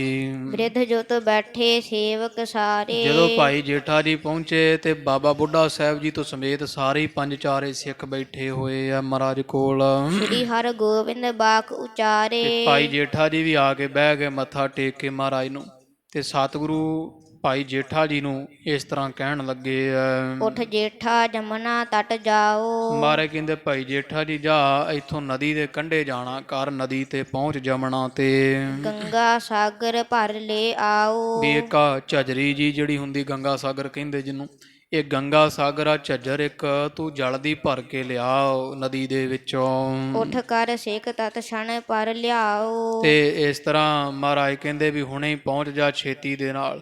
ਤੋ ਇਹ ਬਾਬਾ ਜੇਠਾ ਜੀ ਜਦੇ ਹੀ ਉੱਠੇ ਆ ਤੇ ਤੁਰ ਪਏ ਹਨ ਭਰਨ ਵਾਸਤੇ। ਸਤਿਗੁਰ ਆਗੇ ਆਣ ਟਿਕਾਇਓ। ਇੱਕੋ ਗੰਗਾ ਸਾਗਰ ਭਰ ਕੇ ਨਾ ਜਮਣਾ ਦੇ ਵਿੱਚੋਂ ਪਾਣੀ ਜਲਦਾ ਤੇ ਲਿਆ ਕੇ ਭਾਈ ਜੇਠਾ ਜੀ ਨੇ ਸਤਿਗੁਰਾਂ ਦੇ ਅੱਗੇ ਰੱਖ ਦਿੱਤਾ। ਬਹੁਰ ਕਰਿਓ ਸ਼੍ਰੀ ਮੁਖ ਫਰਮਾਨ। ਜਦੋਂ ਵੇਖ ਲਿਆ ਮਹਾਰਾਜ ਨੇ ਗੰਗਾ ਸਾਗਰ ਪਾਣੀ ਦਾ ਭਰਿਆ ਤੇ ਮਹਾਰਾਜ ਫਿਰ ਭਾਈ ਜੇਠਾ ਨੂੰ ਕਹਿਣ ਲੱਗੇ ਭਾਈ ਜੇਠਾ ਜੀ ਜਰਾ ਸੁਣਨਾ ਕਰੋ। ਲੈ ਅਬ ਜਾਹੋ ਕਰਹੁ ਤਹ ਪਾਵਨ। ਇਹ ਲੈ ਜਾਓ ਜੋ ਗੰਗਾ ਸਾਗਰ ਜਿਹੜਾ ਭਰ ਕੇ ਭਾਂਡਾ ਲਿਆਂਦਾ ਹੈ ਨਾ, ਤੇ ਜਾਓ ਉੱਥੇ ਜਿੱਥੋਂ ਪਾਇਆ ਨਦੀ ਦੇ ਵਿੱਚ ਹੀ ਪਲਟ ਆਓ, ਡੋਲ ਆਓ। ਸੁਣ ਜੇਠੇ ਜਤ ਅਚਰਜ ਧਾਰੇ। ਤੇ ਭਾਈ ਜੇਠਾ ਜੀ ਨੇ ਨਾਲੇ ਉਹ ਭਾਂਡਾ ਜਿਹਾ ਚੁੱਕ ਲਿਆ ਪਾਣੀ ਦਾ ਭਰਿਆ ਤੇ ਨਾਲੇ ਮਨ ਵਿੱਚ ਬੜਾ ਹੈਰਾਨ ਹੁੰਦਾ ਹੈ। ਲੈ ਕਰ ਜਾਏ ਤਹਾਂ ਜਲ ਡਾਰੇ। ਵੀ ਪਹਿਲਾਂ ਮਹਾਰਾਜ ਭਰਵਾ ਲਿਆ ਤੇ ਹੁਣ ਕੋਈ ਵਰਤਿਆ ਵੀ ਨਹੀਂ, ਕਹਿੰਦੇ ਉੱਥੇ ਹੀ ਫੇਰ ਪਾਇਓ ਇਹਦੇ ਵਿੱਚ ਜਮਣਾ ਨਦੀ ਵਿੱਚ। ਪਹੁੰਚੇ ਭਾਈ ਜੇਠਾ ਜੀ ਤੇ ਜਾ ਕੇ ਉਹ ਨਦੀ ਦੇ ਵਿੱਚ ਡੋਲ ਦਿੱਤਾ, ਖਾਲੀ ਕਰ ਦਿੱਤਾ ਭਾਂਡਾ। ਆਏ ਖਰੋ ਕਰ ਜੋਰ ਅਗਾਰੀ। ਤੇ ਮੁੜ ਆਇਆ ਭਾਈ ਜੇਠਾ ਤੇ ਹੱਥ ਜੋੜ ਕੇ ਮਹਾਰਾਜ ਦੇ ਅੱਗੇ ਖੜਾ ਹੋ ਗਿਆ ਹੈ। ਹਿਤ ਸਿੱਖਿਆ ਕੇ ਗੁਰ ਉਚਾਰੀ। ਤੇ ਮਹਾਰਾਜ ਸਾਰਿਆਂ ਨੂੰ ਤੇ ਖਾਸ ਕਰ ਭਾਈ ਜੇਠਾ ਜੀ ਨੂੰ ਵੀ ਕਰਾਮਾਤ ਨਹੀਂ ਵਿਖਾਉਣੀ ਚਾਹੀਦੀ, ਸਿੱਖਿਆ ਮਤ ਦੇਣ ਵਾਸਤੇ ਕਹਿਣ ਲੱਗੇ ਆ। ਜਬ ਗੰਗਾ ਸਾਗਰ ਭਰ ਆਨਾ। ਮਹਾਰਾਜ ਕਹਿੰਦੇ ਭਾਈ ਜੇਠਾ ਜੀ ਜਦੋਂ ਗੰਗਾ ਸਾਗਰ ਭਰਨ ਗਏ ਸੋ ਯਮੁਨਾ ਤੋਂ ਜਦੋਂ ਭਰ ਕੇ ਲਿਆਂਦਾ ਸੀ ਭਾਂਡਾ ਗੰਗਾ ਚੋਂ। ਘਟਿਓ ਕੇ ਨਹਿ ਜਲ ਨਦੀ ਮਹਾਨਾ। ਵਾਹਿਗੁਰੂ ਜਮੁਨਾ ਚੋਂ ਜਦੋਂ ਨਦੀ ਚੋਂ ਭਰਿਆ ਸੀ ਭਾਂਡਾ ਤੇ ਕੀ ਉਹਦੇ ਚੋਂ ਜਲ ਘਟ ਗਿਆ ਸੀ ਕਿ ਨਦੀ ਓਨੀ ਵਗੀ ਗਈ? ਆ ਭਾਂਡਾ ਭਰਨ ਨਾਲ ਕੋਈ ਨਦੀ ਦਾ ਪਾਣੀ ਘਟਿਆ ਕਿ ਓਨਾ ਹੀ ਵਗਦਾ ਰਿਹਾ? ਬਾਹਰ ਜਾਏ ਤਿਸ ਕੇ ਮਦ ਗੇਰਾ। ਤੇ ਨਾਲੇ ਵੀ ਦੱਸ ਵੀ ਜਦੋਂ ਇੱਥੋਂ ਭਰ ਕੇ ਲਿਆਉਣ ਤੋਂ ਬਾਅਦ ਫੇਰ ਜਾ ਕੇ ਉਹ ਗੰਗਾ ਵਾਹਿਗੁਰੂ ਯਮੁਨਾ ਨਦੀ ਦੇ ਵਿੱਚ ਤੂੰ ਪਲਟ ਦਿੱਤਾ ਪਾਣੀ ਨੂੰ, ਫਿਰ ਘਟਿਆ ਸੀ ਕਿ ਜਦੋਂ ਭਰਿਆ ਸੀ ਭਾਂਡਾ ਉਦੋਂ ਜਲ ਘਟ ਗਿਆ ਸੀ ਤੇ ਜਦੋਂ ਪਲਟਿਆ ਤੇ ਕੀ ਉਦੋਂ ਪਾਣੀ ਵੱਧ ਗਿਆ ਸੀ ਨਦੀ ਦੇ ਵਿੱਚ ਪਲਟਣ ਨਾਲ? ਵੱਡਿਓ ਕੇ ਨਹਿ ਕੈਸੇ ਤਬ ਹੇਰਾ। ਦੱਸ ਵੀ ਭਾਂਡਾ ਭਰਨ ਨਾਲ ਜਲ ਘਟਿਆ ਤੇ ਕੀ ਜਦੋਂ ਫਿਰ ਪਲਟਿਆ ਸੀ ਤੇ ਉਸ ਸਮੇਂ ਨਦੀ ਦਾ ਜਲ ਵੱਧ ਗਿਆ ਸੀ ਕਿ ਨਹੀਂ ਵਧਿਆ? ਜਰਾ ਦੱਸਣਾ ਕਰ। ਸੁਣ ਜੇਠੇ ਕਰ ਜੋਰਤ ਕਹਿਓ। ਤੇ ਭਾਈ ਜੇਠਾ ਜੀ ਹੁਣ ਅਜੇ ਜਾਣਦੇ ਨਹੀਂ ਨਾ ਮਹਾਰਾਜ ਕੀ ਕਹਿਣ ਨੂੰ ਫਿਰਦੇ ਆ, ਤੇ ਹੱਸ ਕੇ ਕਹਿੰਦੇ ਭਾਈ ਜੇਠਾ ਜੀ ਨੇ ਮਹਾਰਾਜ ਨੂੰ ਜਵਾਬ ਦਿੱਤਾ ਹੈ। ਨਦੀ ਪ੍ਰਵਾਹ ਸਦਾ ਜਲ ਬਹਿਓ। ਆਖਿਆ ਮਹਾਰਾਜ ਸੱਚੇ ਪਾਤਸ਼ਾਹ ਜੀ ਹੱਥ ਜੋੜ ਕੇ ਭਾਈ ਜੇਠਾ ਕਹਿੰਦੇ ਪਾਤਸ਼ਾਹ ਉਹ ਤਾਂ ਨਦੀ ਹੈ ਮਹਾਰਾਜ, ਤੇ ਨਦੀ ਦਾ ਪ੍ਰਵਾਹ ਤਾਂ ਸਦਾ ਵਹਿੰਦਾ ਹੀ ਰਹਿੰਦਾ, ਨਦੀ ਤਾਂ ਚੱਲਦੀ ਰਹਿੰਦੀ ਹੈ। ਇੱਕ ਘਟ ਭਰੇ ਕਹਾਂ ਘਟ ਜਾਹੇ। ਇੱਕ ਭਾਂਡਾ ਘੜਾ ਜਿਹਾ ਭਰਿਆ ਤਾਂ ਭਲਾ ਨਦੀ ਦਾ ਪਾਣੀ ਕਿੱਥੇ ਘਟਣ ਲੱਗਿਆ ਹੈ? ਡਾਰੇ ਬੀਚ ਕਹਾਂ ਵੱਡ ਹਵੈ ਹੈ। ਤੇ ਫਿਰ ਮਹਾਰਾਜਾ ਇੰਨਾ ਪਾਣੀ ਜਦੋਂ ਭਰਿਆ ਉਦੋਂ ਘਟਨਾ ਕੀ ਸੀ? ਨਦੀ ਤਾਂ ਇੰਨੇ ਪਾਣੀ 'ਚ ਕੀ ਫਰਕ ਪੈਂਦਾ? ਤੇ ਇੰਨਾ ਪਾਣੀ ਫਿਰ ਮੁੜ ਕੇ ਮੈਂ ਪਾ ਤਾਂ ਨਦੀ ਵਿੱਚੋਂ ਵਧਣੀ ਥੋੜ੍ਹਾ ਸੀ ਪਾਤਸ਼ਾਹ ਜੀ, ਨਦੀ ਇੰਨੇ ਕੁ ਪਾਣੀ ਨਾਲ ਨਦੀਆਂ ਨੂੰ ਕੀ ਫਰਕ ਪੈਣ ਲੱਗਾ ਹੈ? ਸ਼੍ਰੀ ਅਰਜਨ ਨੰਦਨ ਤਬ ਕਹੈ। ਉਹ ਧੰਨ ਗੁਰੂ ਅਰਜਨ ਦੇਵ ਸਾਹਿਬ ਮਹਾਰਾਜ ਦੇ ਸਾਹਿਬਜ਼ਾਦੇ ਗੁਰੂ ਹਰਗੋਬਿੰਦ ਸਾਹਿਬ ਜੀ ਇਹ ਸੁਣ ਕੇ ਤੇ ਭਾਈ ਜੇਠਾ ਵੱਲ ਵੇਖ ਕੇ ਕਹਿਣ ਲੱਗੇ ਸਮਝਾਉਂਦੇ ਹੋਏ। ਆਪਨ ਬਿਖੈ ਜਾਨਹ ਬਿਦ ਇਹ। ਮਹਾਰਾਜ ਗੁੱਸੇ ਨਾਲ ਹੀ ਬੋਲੇ, ਕਹਿੰਦੇ ਇਹ ਭਾਈ ਜੇਠਾ ਜੀ ਆਪਦੀ ਵੀ ਹਾਲਤ ਤੂੰ ਇਸ ਭਾਂਡੇ ਵਾਲੀ ਜਾਣਨਾ ਕਾਰੇ, ਸਾਰੀ ਵਿਧੀ ਤੇਰੇ ਵਾਲੀ ਹੈ। ਗੁਰ ਗ੍ਰਹਿ ਸ਼ਕਤ ਚਲਤ ਜਲ ਸਲਿਤਾ। ਵੀ ਗੁਰੂ ਨਾਨਕ ਪਾਤਸ਼ਾਹ ਦੇ ਘਰ 'ਚ ਤਾਂ ਨਦੀ ਵਹਿੰਦੀ, ਜਿਵੇਂ ਸ਼ਕਤੀ ਦੀ ਨਦੀ ਵਹਿੰਦੀ ਹੈ, ਜਿਵੇਂ ਨਦੀ ਵਹਿੰਦੀ ਹੈ ਨਾ ਪ੍ਰਤੱਖ ਜਮਣਾ ਵਹਿੰਦੀ ਪਈ ਆ, ਤੂੰ ਭਾਂਡਾ ਭਰਿਆ ਉਹ ਘਟੀ ਨਹੀਂ, ਡੋਲਿਆ ਵਧੀ ਨਹੀਂ। ਗੁਰੂ ਨਾਨਕ ਪਾਤਸ਼ਾਹ ਦੇ ਘਰ 'ਚ ਕਿਤੇ ਸ਼ਕਤੀ ਦੀ ਕਮੀ ਹੈ? ਇੱਥੇ ਤਾਂ ਸ਼ਕਤੀ ਦੀ ਨਦੀ ਸਦਾ ਹੀ ਵਹਿੰਦੀ ਰਹਿੰਦੀ ਹੈ। ਸਦ ਪ੍ਰਵਾਹ ਪੂਰਨ ਹੀ ਢਲਤਾ। ਇਹ ਤਾਂ ਸਦਾ ਹੀ ਭਰੀ ਦੀ ਭਰੀ ਜਿਹੜੀ ਹੈ ਉਹ ਨਦੀ ਗੁਰੂ ਨਾਨਕ ਪਾਤਸ਼ਾਹ ਦੇ ਘਰ ਵਿੱਚ ਵਹਿੰਦੀ ਰਹਿੰਦੀ ਹੈ। ਘਟ ਸਮ ਸੇਵਾ ਕਰ ਤੈ ਪਾਈ। ਤੇ ਪਾਣੀ ਸ਼ਕਤੀ ਰੂਪ ਨਦੀ ਵਿੱਚ ਵਹਿੰਦਾ ਰਹਿੰਦਾ। ਤੇ ਜੇ ਕੋਈ ਸਿੱਖ ਉਹ ਸੇਵਾ ਕਰਕੇ ਨਾ ਤੇ ਜਿਵੇਂ ਘੜਾ ਭਰ ਲੈਂਦਾ ਕੋਈ ਨਦੀ ਚੋਂ, ਉਵੇਂ ਸੇਵਾ ਕਰਨ ਰੂਪੀ ਘੜਾ ਭਰ ਲਵੇ ਵਿੱਚੋਂ ਵੀ ਗੁਰੂ ਨਾਨਕ ਪਾਤਸ਼ਾਹ ਦੀ ਵਹਿੰਦੀ ਸ਼ਕਤੀ ਦੀ ਨਦੀ ਵਿੱਚੋਂ ਕਿਤੇ ਥੋੜ੍ਹੀ ਮੋਟੀ, ਜਿਵੇਂ ਭਾਂਡਾ ਭਰ ਲਈਦਾ ਐਡੀ ਨਦੀ ਚੋਂ ਪਾਣੀ ਦਾ, ਕਿਤੇ ਥੋੜ੍ਹੀ ਮੋਟੀ ਸ਼ਕਤੀ ਪ੍ਰਾਪਤ ਕਰ ਵੀ ਲੈਂਦਾ ਹੈ, ਸੇਵਾ ਕਰਨ ਵਾਲੇ ਨੂੰ ਮਿਲ ਵੀ ਜਾਂਦੀ ਹੈ। ਜਰੀ ਨਾ ਜਾਏ ਤਉ ਬਿਤਤਾਈ। ਤੇ ਉਹ ਹੁਣ ਘਟਣ ਥੋੜਾ ਲੱਗੀ ਹੈ। ਤੇ ਪਰ ਭਾਈ ਜੇਠਾ ਜੀ ਵੇਖ, ਤੇਥੋਂ ਸ਼ਕਤੀ ਜਰੀ ਨਹੀਂ ਗਈ, ਤੂੰ ਸੇਵਾ ਕਰਕੇ ਸ਼ਕਤੀ ਤਾਂ ਪ੍ਰਾਪਤ ਕਰ ਲਈ ਗੁਰੂ ਨਾਨਕ ਪਾਤਸ਼ਾਹ ਦੀ ਸ਼ਕਤੀ ਦੀ ਨਦੀ ਚੋਂ, ਜਿਵੇਂ ਭਾਂਡਾ ਭਰੀਦਾ ਘੜੇ ਵਾਂਗੂ ਤੂੰ ਵੀ ਥੋੜ੍ਹੀ ਜਿਹੀ ਸ਼ਕਤੀ ਪ੍ਰਾਪਤ ਕਰਕੇ ਬੜਾ ਫੁੱਲਿਆ ਫਿਰਦਾ। ਕਦੇ ਬਾਦਸ਼ਾਹ ਨੂੰ ਡਰਾਉਣਾ ਜਾ ਜਾ ਕੇ, ਕਦੇ ਵੱਡਾ ਵੈਦ ਬਣ ਬਣ ਕੇ ਵਿਖਾਉਂਦਾ ਹੈ। ਤੋ ਤੇਥੋਂ ਸ਼ਕਤੀ ਥੋੜੀ ਜੀ ਜਰੀ ਨਹੀਂ ਗਈ ਹੈ। ਜਹਤੇ ਲੀਨ ਤਹਾਂ ਕਿਆ ਨਾਹੀ। ਤੇ ਜਿਹਦੇ ਤੋਂ ਸ਼ਕਤੀ ਲਈ ਆ ਕਿ ਉਹਦੇ 'ਚ ਸ਼ਕਤੀ ਨਹੀਂ ਹੈ। ਮਹਾਰਾਜ ਕਹਿੰਦੇ ਸਾਡੇ 'ਚ ਕੋਈ ਸ਼ਕਤੀ ਨਹੀਂ, ਤੂੰ ਆਪ ਵਿਖਾਉਂਦਾ ਫਿਰਦਾ ਆਪਦੀ ਸ਼ਕਤੀ ਦੇ ਤਾਂ ਹੀ। ਅਸ ਮਨ ਜਾਣ ਨਿਰਖ ਉਰ ਮਾਹੀ। ਜਿਹੜਾ ਮਨ ਵਿੱਚ ਵੇਖਣਾ ਕਰ ਵੀ ਨਦੀ ਦੇ ਵਿੱਚ ਭਾਂਡਾ ਭਰਿਆ ਕੋਈ ਘਟਣ ਲੱਗੀ ਹੈ, ਵੀ ਤੇਰੇ ਕੋਲ ਆ ਗਈ ਪੂਰਾ, ਤੇ ਹੁਣ ਸਾਡੇ ਕੋਲ ਕੀ ਘੱਟ ਥੋੜਾ ਰਹਿ ਗਈ ਹੈ ਕਿ ਸਾਡੇ ਕੋਲ ਸ਼ਕਤੀ ਹੈ ਨਹੀਂ, ਅਸੀਂ ਆਪ ਨਹੀਂ ਬਲ ਲਾ ਸਕਦੇ ਸੀ, ਤੂੰ ਉਦਮ ਕਰਦਾ ਫਿਰਦਾ ਹੈ। ਕਿਸ ਕੇ ਕਹੇ ਸਾਹੂ ਕੇ ਪਾਸ। ਤੂੰ ਦੱਸ ਭਾਈ ਜੇਠਿਆ, ਕਿਹਦੇ ਕਹੇ ਤੇ ਬਾਦਸ਼ਾਹ ਦੇ ਕੋਲ ਗਿਆ ਸੋ? ਰਾਤ ਸ਼ੇਰ ਬਣ ਕੇ ਡਰਾਉਂਦਾ ਫਿਰਦਾ, ਦੱਸ ਤੈਨੂੰ ਕਿਹਨੇ ਆਖਿਆ ਸੀ ਜਾਣ ਨੂੰ? ਕਰਾਮਾਤ ਕੋ ਕੀਨ ਪ੍ਰਕਾਸ਼। ਤੂੰ ਐਵੇਂ ਹੀ ਆਪਦੀਆਂ ਕਰਾਮਾਤਾਂ ਵਿਖਾਉਂਦਾ ਫਿਰਦਾ ਜਿੱਥੇ ਜੀ ਕਰਦਾ। ਦੱਸ ਤੈਨੂੰ ਕਿਹਨੇ ਭੇਜਿਆ? ਅਸੀਂ ਆਖਿਆ ਤੈਨੂੰ? ਤੂੰ ਕਿਹਦੇ ਕਹੇ ਤੇ ਦੱਸ ਤੈਨੂੰ ਇਹ ਹੁਕਮ ਕਿਹਦਾ ਹੋਇਆ? ਕਿਹਦੇ ਕਹੇ ਤੇ ਤੂੰ ਸ਼ਕਤੀਆਂ ਵਿਖਾਉਂਦਾ ਫਿਰਦਾ ਹੈ? ਜਾਂ ਤੇ ਉਚਿਤ ਦੰਡ ਕੇ ਅਹੈ। ਤੇ ਉਹ ਵੈਸੇ ਜਿਹੋ ਜਿਹਾ ਕੰਮ ਤੈਂ ਕੀਤਾ ਤੇ ਚਾਹੀਦਾ ਤੇ ਹੈ ਵੀ ਤੈਨੂੰ ਡਾਂਗ ਫੇਰੀ ਜਾਵੇ ਤੇ ਸਾਰੇ ਸਿੱਖ ਇਕੱਠੇ ਕਰਕੇ। ਗੁਰ ਆਗਿਆ ਤੇ ਬਾਹਰ ਚਹੈ। ਵੀ ਤੂੰ ਹੁਣ ਭਾਈ ਜੇਠਿਆ ਗੁਰੂ ਦੀ ਆਗਿਆ ਤੋਂ ਬਾਹਰ ਚੱਲਣ ਲੱਗ ਪਿਆ ਹੈ। ਤਬ ਜੇਠੇ ਕਰ ਜੋਰ ਬਖਾਨਾ। ਤੇ ਡਰਦੇ ਹੋਏ ਭਾਈ ਜੇਠਾ ਜੀ ਨੇ, ਕਿਉਂਕਿ ਮਹਾਰਾਜ ਦਾ ਸਰੀਰ ਵੀ ਤਗੜਾ ਹੈ ਨਾ, ਪਤਾ ਹੈ ਜੇ ਫਲ ਲਿਆ ਨਾ ਛੱਡਣਾ ਨਹੀਂ, ਤਾਂ ਮਹਾਰਾਜ ਦੇ ਅੱਗੇ ਹੱਥ ਜੋੜ ਕੇ ਭਾਈ ਜੇਠਾ ਜੀ ਬੋਲੇ ਹਨ, ਮੈਂ ਗੁਰ ਬਚਨ ਪ੍ਰੇਮ ਤੇ ਮਾਨਾ। ਮਹਾਰਾਜ ਮੈਂ ਤਾਂ ਗੁਰੂ ਦਾ ਬਚਨ ਹੀ ਮੰਨਿਆ, ਸੱਚੇ ਪਾਤਸ਼ਾਹ ਦੀ ਮੰਨਿਆ ਵੀ ਬੜੇ ਪ੍ਰੇਮ ਦੇ ਨਾਲ ਹੈ। ਸਿੱਖ ਸੰਗਤ ਰਾਵਰ ਕੀ ਜੇਤੀ। ਮਹਾਰਾਜ ਕਹਿੰਦੇ ਗੁਰੂ ਕਾਣਾ? ਕਹਿੰਦਾ ਜੀ ਤੁਸੀਂ। ਕਹਿੰਦੇ ਮਹਾਰਾਜ ਕਹਿੰਦੇ ਅਸੀਂ ਤੈਨੂੰ ਕਦੋਂ ਆਖਿਆ ਭਾਈ ਜੇਠਾ ਜੀ, ਕਦੋਂ ਆਖਿਆ ਵੀ ਤੂੰ ਇਹ ਕੰਮ ਕਰਦਾ ਫਿਰ? ਤੇ ਭਾਈ ਜੇਠਾ ਜੀ ਕਹਿੰਦੇ ਮਹਾਰਾਜ ਸੰਗਤ ਵੀ ਤਾਂ ਗੁਰੂ ਹੀ ਹੈ, ਤੁਸੀਂ ਆਪ ਹੀ ਕਹਿੰਦੇ ਹੋ ਵੀ ਵਿੱਚ ਸੰਗਤ ਹਰ ਪ੍ਰਭ ਵਸੈ ਜੀਓ। ਤੇ ਸੰਗਤ ਮਹਾਰਾਜ ਸੰਗਤ ਦੀ ਅਰਦਾਸ ਸੀ ਵੀ ਤੁਹਾਨੂੰ ਅੰਦਰ ਨਹੀਂ ਰਹਿਣ ਦੇਣਾ। ਇੱਕ ਤਾਂ ਮਹਾਰਾਜ ਸੱਚੇ ਪਾਤਸ਼ਾਹ ਜੀ ਤੁਹਾਡੀ ਸੰਗਤ ਸਾਰੀ ਜਿਹੜੀ ਹੈ ਉਹ ਇਹ ਬਚਨ ਕਹਿ ਰਹੀ ਹੈ, ਬ੍ਰਿਧ ਤੁਮ ਮਹਿ ਲਖ ਭੇਦ ਨਾ ਤੇਤੀ। ਵੀ ਸੰਗਤ ਕਹਿੰਦੀ ਹੈ ਵੀ ਗੁਰੂ ਹਰਗੋਬਿੰਦ ਸਾਹਿਬ ਮਹਾਰਾਜ ਨੂੰ ਬਾਹਰ ਕੱਢਣ ਵਾਸਤੇ ਉਦਮ ਕਰਨਾ ਚਾਹੀਦਾ। ਅੰਮ੍ਰਿਤਸਰ ਦੀ ਸੰਗਤ ਦਾ ਇਹ ਮਹਾਰਾਜ ਦੇਣਤਾ ਹੈ, ਉਹ ਵੀ ਗੁਰੂ ਹੈ। ਤੇ ਦੂਜਾ ਮਹਾਰਾਜ ਇੱਕ ਗੁਰੂ ਦਾ ਸਰੂਪ ਭਾਈ ਬਾਬਾ ਬੁੱਢਾ ਸਾਹਿਬ ਜੀ, ਇਹਨਾਂ ਨੂੰ ਗੁਰੂ ਨਾਨਕ ਸਾਹਿਬ ਮਹਾਰਾਜ ਦਾ ਵਰਦਾਨ ਹੋਇਆ। ਤੁਸੀਂ ਖੁਦ ਵੀ ਕਹਿੰਦੇ ਹੋ ਵੀ ਸਾਡੇ ਵਿੱਚ ਤੇ ਇਹਨਾਂ ਵਿੱਚ ਭੇਦ ਨਹੀਂ। ਤੇ ਫਿਰ ਇੱਕ ਗੁਰੂ ਬਾਬਾ ਬੁੱਢਾ ਸਾਹਿਬ ਜੀ ਗੁਰੂ ਦਾ ਸਰੂਪ ਹਨ, ਇਹਨਾਂ ਦਾ ਵੀ ਇਸ ਤਰ੍ਹਾਂ ਹੁਕਮ ਹੋਇਆ ਸੀ। ਹੁਕਮ ਪਾਏ ਪੂਰਬ ਇਨਕੇਰਾ। ਵੀ ਸਾਰੇ ਪਾਸੇ ਗੱਲ ਪ੍ਰਗਟ ਹੈ ਵੀ ਤੁਹਾਡੇ ਵਿੱਚ ਤੇ ਬਾਬਾ ਬੁੱਢਾ ਸਾਹਿਬ ਵਿੱਚ ਕੋਈ ਭੇਦ ਨਹੀਂ ਹੈ, ਇੱਕੋ ਹੀ ਸਰੂਪ ਹੋ। ਇਸ ਲਈ ਮੈਨੂੰ ਤਾਂ ਬਾਬਾ ਬੁੱਢਾ ਸਾਹਿਬ ਜੀ ਦਾ ਹੁਕਮ ਹੋਇਆ ਹੈ ਸੀ, ਪਹਿਲਾਂ ਇਹਨਾਂ ਨੇ ਮੈਨੂੰ ਭੇਜਿਆ ਐਸੇ ਕੰਮ ਕਰਨ ਵਾਸਤੇ। ਹਰ ਸੰਗਤ ਮਹਿ ਸੰਕਟ ਹੇਰਾ। ਤੇ ਬਾਕੀ ਮਹਾਰਾਜ ਇਹਨਾਂ ਨੇ ਦੱਸਿਆ ਸੀ ਵੀ ਸੰਗਤ ਬੜੀ ਦੁਖੀ ਹੈ, ਤੋ ਇਸ ਕਰਕੇ ਇਹ ਸੱਚੇ ਪਾਤਸ਼ਾਹ ਜੀ ਮੈਂ ਤਾਂ ਇੱਕ ਤਾਂ ਸੰਗਤ ਵੱਲ ਵੇਖਿਆ, ਸੰਗਤ ਦਾ ਦੁੱਖ ਵੇਖਿਆ, ਤੇ ਦੂਜਾ ਬਾਬਾ ਬੁੱਢਾ ਸਾਹਿਬ ਜੀ ਦਾ ਹੁਕਮ ਹੋਇਆ ਸੀ ਵੀ ਜਿਵੇਂ ਹੁੰਦਾ ਕਰ ਸਕਦੇ ਹੋ। ਮਹਾ ਦੁਖੀ ਪਛਤਾਵਤ ਸਾਰੇ। ਵੀ ਸਾਰੀ ਸੰਗਤ ਹੀ ਮਹਾਰਾਜ ਬੜੀ ਦੁਖੀ ਸੀ। ਗੁਰੂ ਅਰਜਨ ਦੇਵ ਸਾਹਿਬ ਮਹਾਰਾਜ ਦੀ ਸ਼ਹੀਦੀ ਨੂੰ ਕੋਈ ਬਹੁਤਾ ਸਮਾਂ ਨਹੀਂ ਹੋਇਆ, ਇਹੀ ਕਾਰਨ ਉਦੋਂ ਬਣੇ ਸਨ। ਸੰਗਤ ਬੜੀ ਪਛਤਾਉਂਦੀ ਸੀ ਤੇ ਬੜੀ ਦੁਖੀ ਹੋ ਰਹੀ ਸੀ ਵੀ ਮਹਾਰਾਜ ਨੂੰ ਦਿੱਲੀ ਨਾ ਹੀ ਜਾਂਦੇ ਤਾਂ ਚੰਗਾ ਸੀ। ਰਹਿ ਅਲੰਬ ਜੇ ਦਰਸ ਤਿਹਾਰੇ। ਮਹਾਰਾਜ ਮੈਂ ਤਾਂ ਉਹਨਾਂ ਦੀ ਸਹਾਇਤਾ ਕੀਤੀ ਜਿਹੜੀ ਸਾਰੀ ਸੰਗਤ ਤੁਹਾਡੇ ਦਰਸ਼ਨਾਂ ਦੇ ਆਸਰੇ ਪਲਦੀ ਹੈ, ਜਿਉਂਦੀ ਰਹਿੰਦੀ ਹੈ। ਪਰ ਉਪਕਾਰ ਹੇਤ ਮੈਂ ਕੀਨ। ਮਹਾਰਾਜ ਮੈਂ ਜੋ ਕੀਤਾ ਨਾ, ਮੈਂ ਸਿੱਖਾਂ ਦਾ ਭਲਾ ਜਾਣ ਕੇ ਵੀ ਸਿੱਖਾਂ ਨੂੰ ਮਹਾਰਾਜ ਦੇ ਦਰਸ਼ਨ ਕਰਾਉਣੇ ਆ। ਬੜਾ ਸਮਾਂ ਹੋਇਆ ਦਰਸ਼ਨ ਨਹੀਂ ਹੋਏ, ਤੋ ਪਾਤਸ਼ਾਹ ਜੀ ਤੁਹਾਡੇ ਦਰਸ਼ਨ ਕਰਾਉਣ ਵਾਸਤੇ ਸਿੱਖਾਂ ਤੇ ਪਰਉਪਕਾਰ ਵਾਸਤੇ ਮੈਂ ਕੀਤਾ ਹੈ। ਗੁਰ ਸਿੱਖ ਹੋਵੈ ਚਿੰਤ ਬਹੀਨ। ਤੇ ਤਾਂ ਕਿ ਤੁਹਾਡੇ ਦਰਸ਼ਨ ਹੋਣ, ਤੁਸੀਂ ਇੱਥੋਂ ਚਲੇ ਜਾਓ, ਅੰਮ੍ਰਿਤਸਰ ਲੈ ਜਾਈਏ ਤੇ ਸਾਰੀ ਸੰਗਤ ਦੀ ਚਿੰਤਾ ਨਾਸ਼ ਹੋ ਜਾਵੇ।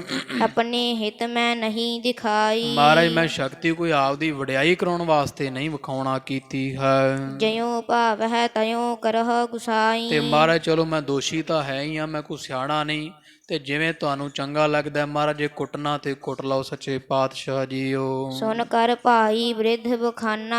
ਜਦੋਂ ਭਾਈ ਜੇਠਾ ਦੀਆਂ ਬਾਬਾ ਬੁੱਢਾ ਸਾਹਿਬ ਜੀ ਦਾ ਨਾਂ ਲਿਆ ਤੇ ਬਾਬਾ ਬੁੱਢਾ ਸਾਹਿਬ ਵੀ ਝਾਟੀ ਖੜ ਕੇ ਹੱਥ ਜੋੜ ਦਿੱਤੇ ਐ। ਹੁਕਮ ਮਾਤ ਗੰਗਾ ਕਹੋ ਮਾਨਾ। ਕਹਿੰਦੇ ਮਹਾਰਾਜ ਮੇਰਾ ਕੋਈ ਦੋਸ਼ ਨਹੀਂ, ਮੈਨੂੰ ਤਾਂ ਮਾਤਾ ਗੰਗਾ ਜੀ ਦਾ ਹੁਕਮ ਹੋਇਆ ਸੀ। ਕਰਹ ਜਤਨ ਕਹਿ ਬਾਰੰਬਾਰੀ। ਤੇ ਵਾਰ-ਵਾਰ ਮੈਂ ਤਾਂ ਬੜਾ ਸਮਝਾਇਆ ਪਰ ਮਾਤਾ ਗੰਗਾ ਜੀ ਵਾਰ-ਵਾਰ ਹੀ ਕਹੀ ਜਾਂਦੇ ਸੀ, ਨਹੀਂ ਬਾਬਾ ਬੁੱਢਾ ਸਾਹਿਬ ਜੀ ਸਾਡਾ ਦੇਸ਼ ਹੈ, ਤੁਸੀਂ ਜਾਣਾ ਹੀ ਜਾਣਾ। ਤੋ ਅਸੀਂ ਕਿਵੇਂ ਟਾਲ ਸਕਦੇ ਸੀ ਮਾਤਾ ਗੰਗਾ ਜੀ ਦਾ ਹੁਕਮ? ਸਾਡਾ ਦੋਸ਼ ਨਹੀਂ ਮਹਾਰਾਜ, ਸਾਨੂੰ ਤਾਂ ਮਾਤਾ ਜੀ ਦਾ ਫਰਮਾਨ ਹੋਇਆ ਹੈ। ਭੇਜਿਓ ਮੋਹਿ ਬਿਲੰਬ ਬਿਸਾਰੀ। ਵੀ ਮੈਨੂੰ ਤਾਂ ਆਖਿਆ ਵੀ ਦੇਰੀ ਨਹੀਂ ਲਾਉਣੀ, ਛੇਤੀ ਪਹੁੰਚੋ। ਮੈਂ ਤਾਂ ਮਹਾਰਾਜ ਇੱਥੇ ਕੀ ਲੈਣਾ ਸੀ ਬੁੱਢੇ ਬਾਰੇ, ਮੈਂ ਤਾਂ ਮਾਤਾ ਗੰਗਾ ਜੀ ਦਾ ਭੇਜਿਆ ਆਇਆ ਹਾਂ। ਵੱਡੇ ਗੁਰਨ ਕੇ ਸਿਮਰਤ ਚਰਤ ਤੇ ਮਾਤਾ ਗੰਗਾ ਜੀ ਨੇ ਤਾਂ ਭੇਜਿਆ ਮਹਾਰਾਜ ਵੀ ਉਹ ਭੈ ਵਿੱਚ ਸਨ ਮਾਤਾ ਗੰਗਾ ਜੀ, ਕਿਉਂਕਿ ਇਹ ਸਾਰਾ ਹਾਲਾਤ ਵੇਖ ਕੇ ਮਾਤਾ ਗੰਗਾ ਜੀ ਧੰਨ ਗੁਰੂ ਅਰਜਨ ਦੇਵ ਸੱਚੇ ਪਾਤਸ਼ਾਹ ਵੱਡੇ ਸਤਿਗੁਰਾਂ ਦਾ ਵਰਤਾਂਤ ਚੇਤੇ ਕਰਦੇ ਸੀ, ਉਹਨਾਂ ਦੀ ਸ਼ਹਾਦਤ ਨੂੰ ਯਾਦ ਕਰਦੇ ਸਨ। ਜਰੀ ਅਜਰ ਜਾਤੇ ਚਿਤ ਡਰਤ। ਤੇ ਮਾਤਾ ਗੰਗਾ ਜੀਆਂ ਨੇ ਫਿਰ ਉਹ ਅਜਰ ਜਰ ਲਈ ਚਿੱਤ ਵਿੱਚ ਡਰਦਿਆਂ ਹੋਇਆਂ। ਮਾਤਾ ਗੰਗਾ ਜੀ ਡਰਦੇ ਸੀ ਵੀ ਜ਼ਾਲਮ ਹਕੂਮਤ ਕਿਤੇ ਤੁਹਾਡੇ ਨਾਲ ਵੀ ਭਾਣਾ ਨਾ ਵਾਪਰ ਦੇਵੇ, ਵਪਰਾ ਦੇਵੇ। ਇਤਨੇ ਕੋਸ ਪਠੇ ਮੈਂ ਆਇਓ। ਤੇ ਮਹਾਰਾਜ ਮਾਤਾ ਗੰਗਾ ਜੀ ਦਾ ਭੇਜਿਆ, ਮੈਂ ਇੰਨੀ ਦੂਰ ਕਈ ਕੋਹ ਚੱਲ ਕੇ ਆਇਆ ਹਾਂ। ਕਰਹਿ ਨ ਜਤਨ ਜਾਤ ਨਿਫਲਾਇਓ। ਤੇ ਜੇ ਮਹਾਰਾਜ ਮੈਂ ਹੁਣ ਯਤਨ ਨਾ ਕਰਦਾ ਇੱਥੇ ਆ ਕੇ, ਤੇ ਮਾਤਾ ਜੀ ਦਾ ਕਿਹਾ ਜਿਹੜਾ ਨਿਫਲ ਹੋਣਾ ਸੀ, ਬਚਨ ਤਾਂ ਮੰਨਣਾ ਹੀ ਪੈਣਾ ਸੀ। ਇਸ ਕਰਕੇ ਮਹਾਰਾਜ ਫਿਰ ਇੱਥੇ ਆਉਣ ਦਾ ਮੈਨੂੰ ਫਾਇਦਾ ਕੀ ਸੀ? ਫਿਰ ਮੈਂ ਬਾਬਾ ਜੇਠਾ ਜੀ ਵਰਗਿਆਂ ਨੂੰ ਕਹਿ ਦਿੱਤਾ ਸੀ ਵੀ ਮਾਤਾ ਜੀ ਦਾ ਹੁਕਮ ਆ, ਫਿਰ ਭਾਈ ਜੇਠਾ ਜੀ ਜਿਵੇਂ ਹੁੰਦੀ ਤੁਸੀਂ ਕਰ ਲਓ ਜੇ, ਮਹਾਰਾਜ ਜਿਵੇਂ ਬਾਹਰ ਆਉਂਦੇ ਹਨ। ਸਿੱਖ ਸੰਗਤ ਗੁਰ ਜਨਨੀ ਕੇਰਾ। ਇਸ ਲਈ ਮਹਾਰਾਜ ਇਹ ਸਾਰਾ ਕੁਝ ਤੁਹਾਡੀ ਸਿੱਖ ਸੰਗਤ ਦਾ ਹੁਕਮ ਹੈ, ਤੇ ਸੰਗਤ ਦੀ ਵੀ ਇਹੀ ਆਸਾ ਸੀ। ਜੋ ਕਰਨਾ ਕੀਤਾ ਭਾਈ ਜੇਠਾ ਜੀਆਂ, ਉਹ ਸੰਗਤ ਦਾ ਪ੍ਰੇਮ ਜਾਣ ਕੇ ਕੀਤਾ, ਸੰਗਤ ਦਾ ਹੁਕਮ ਜਾਣ ਕੇ ਕੀਤਾ। ਭਾਈ ਜੇਠਾ ਜੀ ਦਾ ਕੋਈ ਦੋਸ਼ ਨਹੀਂ। ਦੂਜਾ ਤੁਹਾਡੇ ਮਾਤਾ ਜੀ ਦਾ ਹੁਕਮ ਆਇਆ ਸੀ। ਬਹੁਤਨ ਕੋ ਹਿਤ ਯਾ ਮਹਿ ਹੇਰਾ। ਇਸ ਲਈ ਬਹੁਤਾ ਯਤਨ ਜਿਹੜਾ ਨਾ ਮੈਂ ਵੇਖਿਆ ਤੇ ਭਾਈ ਜੇਠਾ ਜੀ ਵਰਗਿਆਂ ਨੇ ਕਰ ਲਿਆ ਹੈ।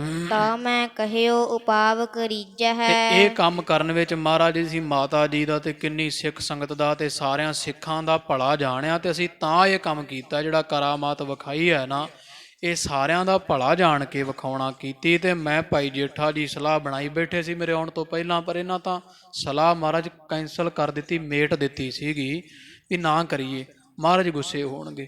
ਤੇ ਮੈਂ ਹੀ ਆ ਕੇ ਆਖਿਆ ਸੀ ਵੀ ਕਰ ਲਾ, ਹੁਣ ਮਾਤਾ ਗੰਗਾ ਜੀ ਦਾ ਹੁਕਮ ਹੋ ਗਿਆ ਹੈ। ਜਿਮ ਗੁਰ ਭਾਵੈ ਤਿਮ ਅਬ ਕੀਜੈ ਹੈ। ਤੇ ਹੁਣ ਮਹਾਰਾਜ ਫਿਰ ਅਸੀਂ ਤੁਹਾਡੀ ਆਗਿਆ ਜੀਆਂ, ਜਿਵੇਂ ਤੁਹਾਨੂੰ ਪਾਉਂਦਾ ਹੈ ਜਾਂ ਗੁਰੂ ਨਾਨਕ ਪਾਤਸ਼ਾਹ ਨੂੰ ਪਾਉਂਦਾ ਸੀ, ਜੋ ਕਰਨਾ ਸੀ ਕਰ ਲਿਆ, ਸਾਥੋਂ ਭੁੱਲ ਹੋ ਗਈ ਹੈ।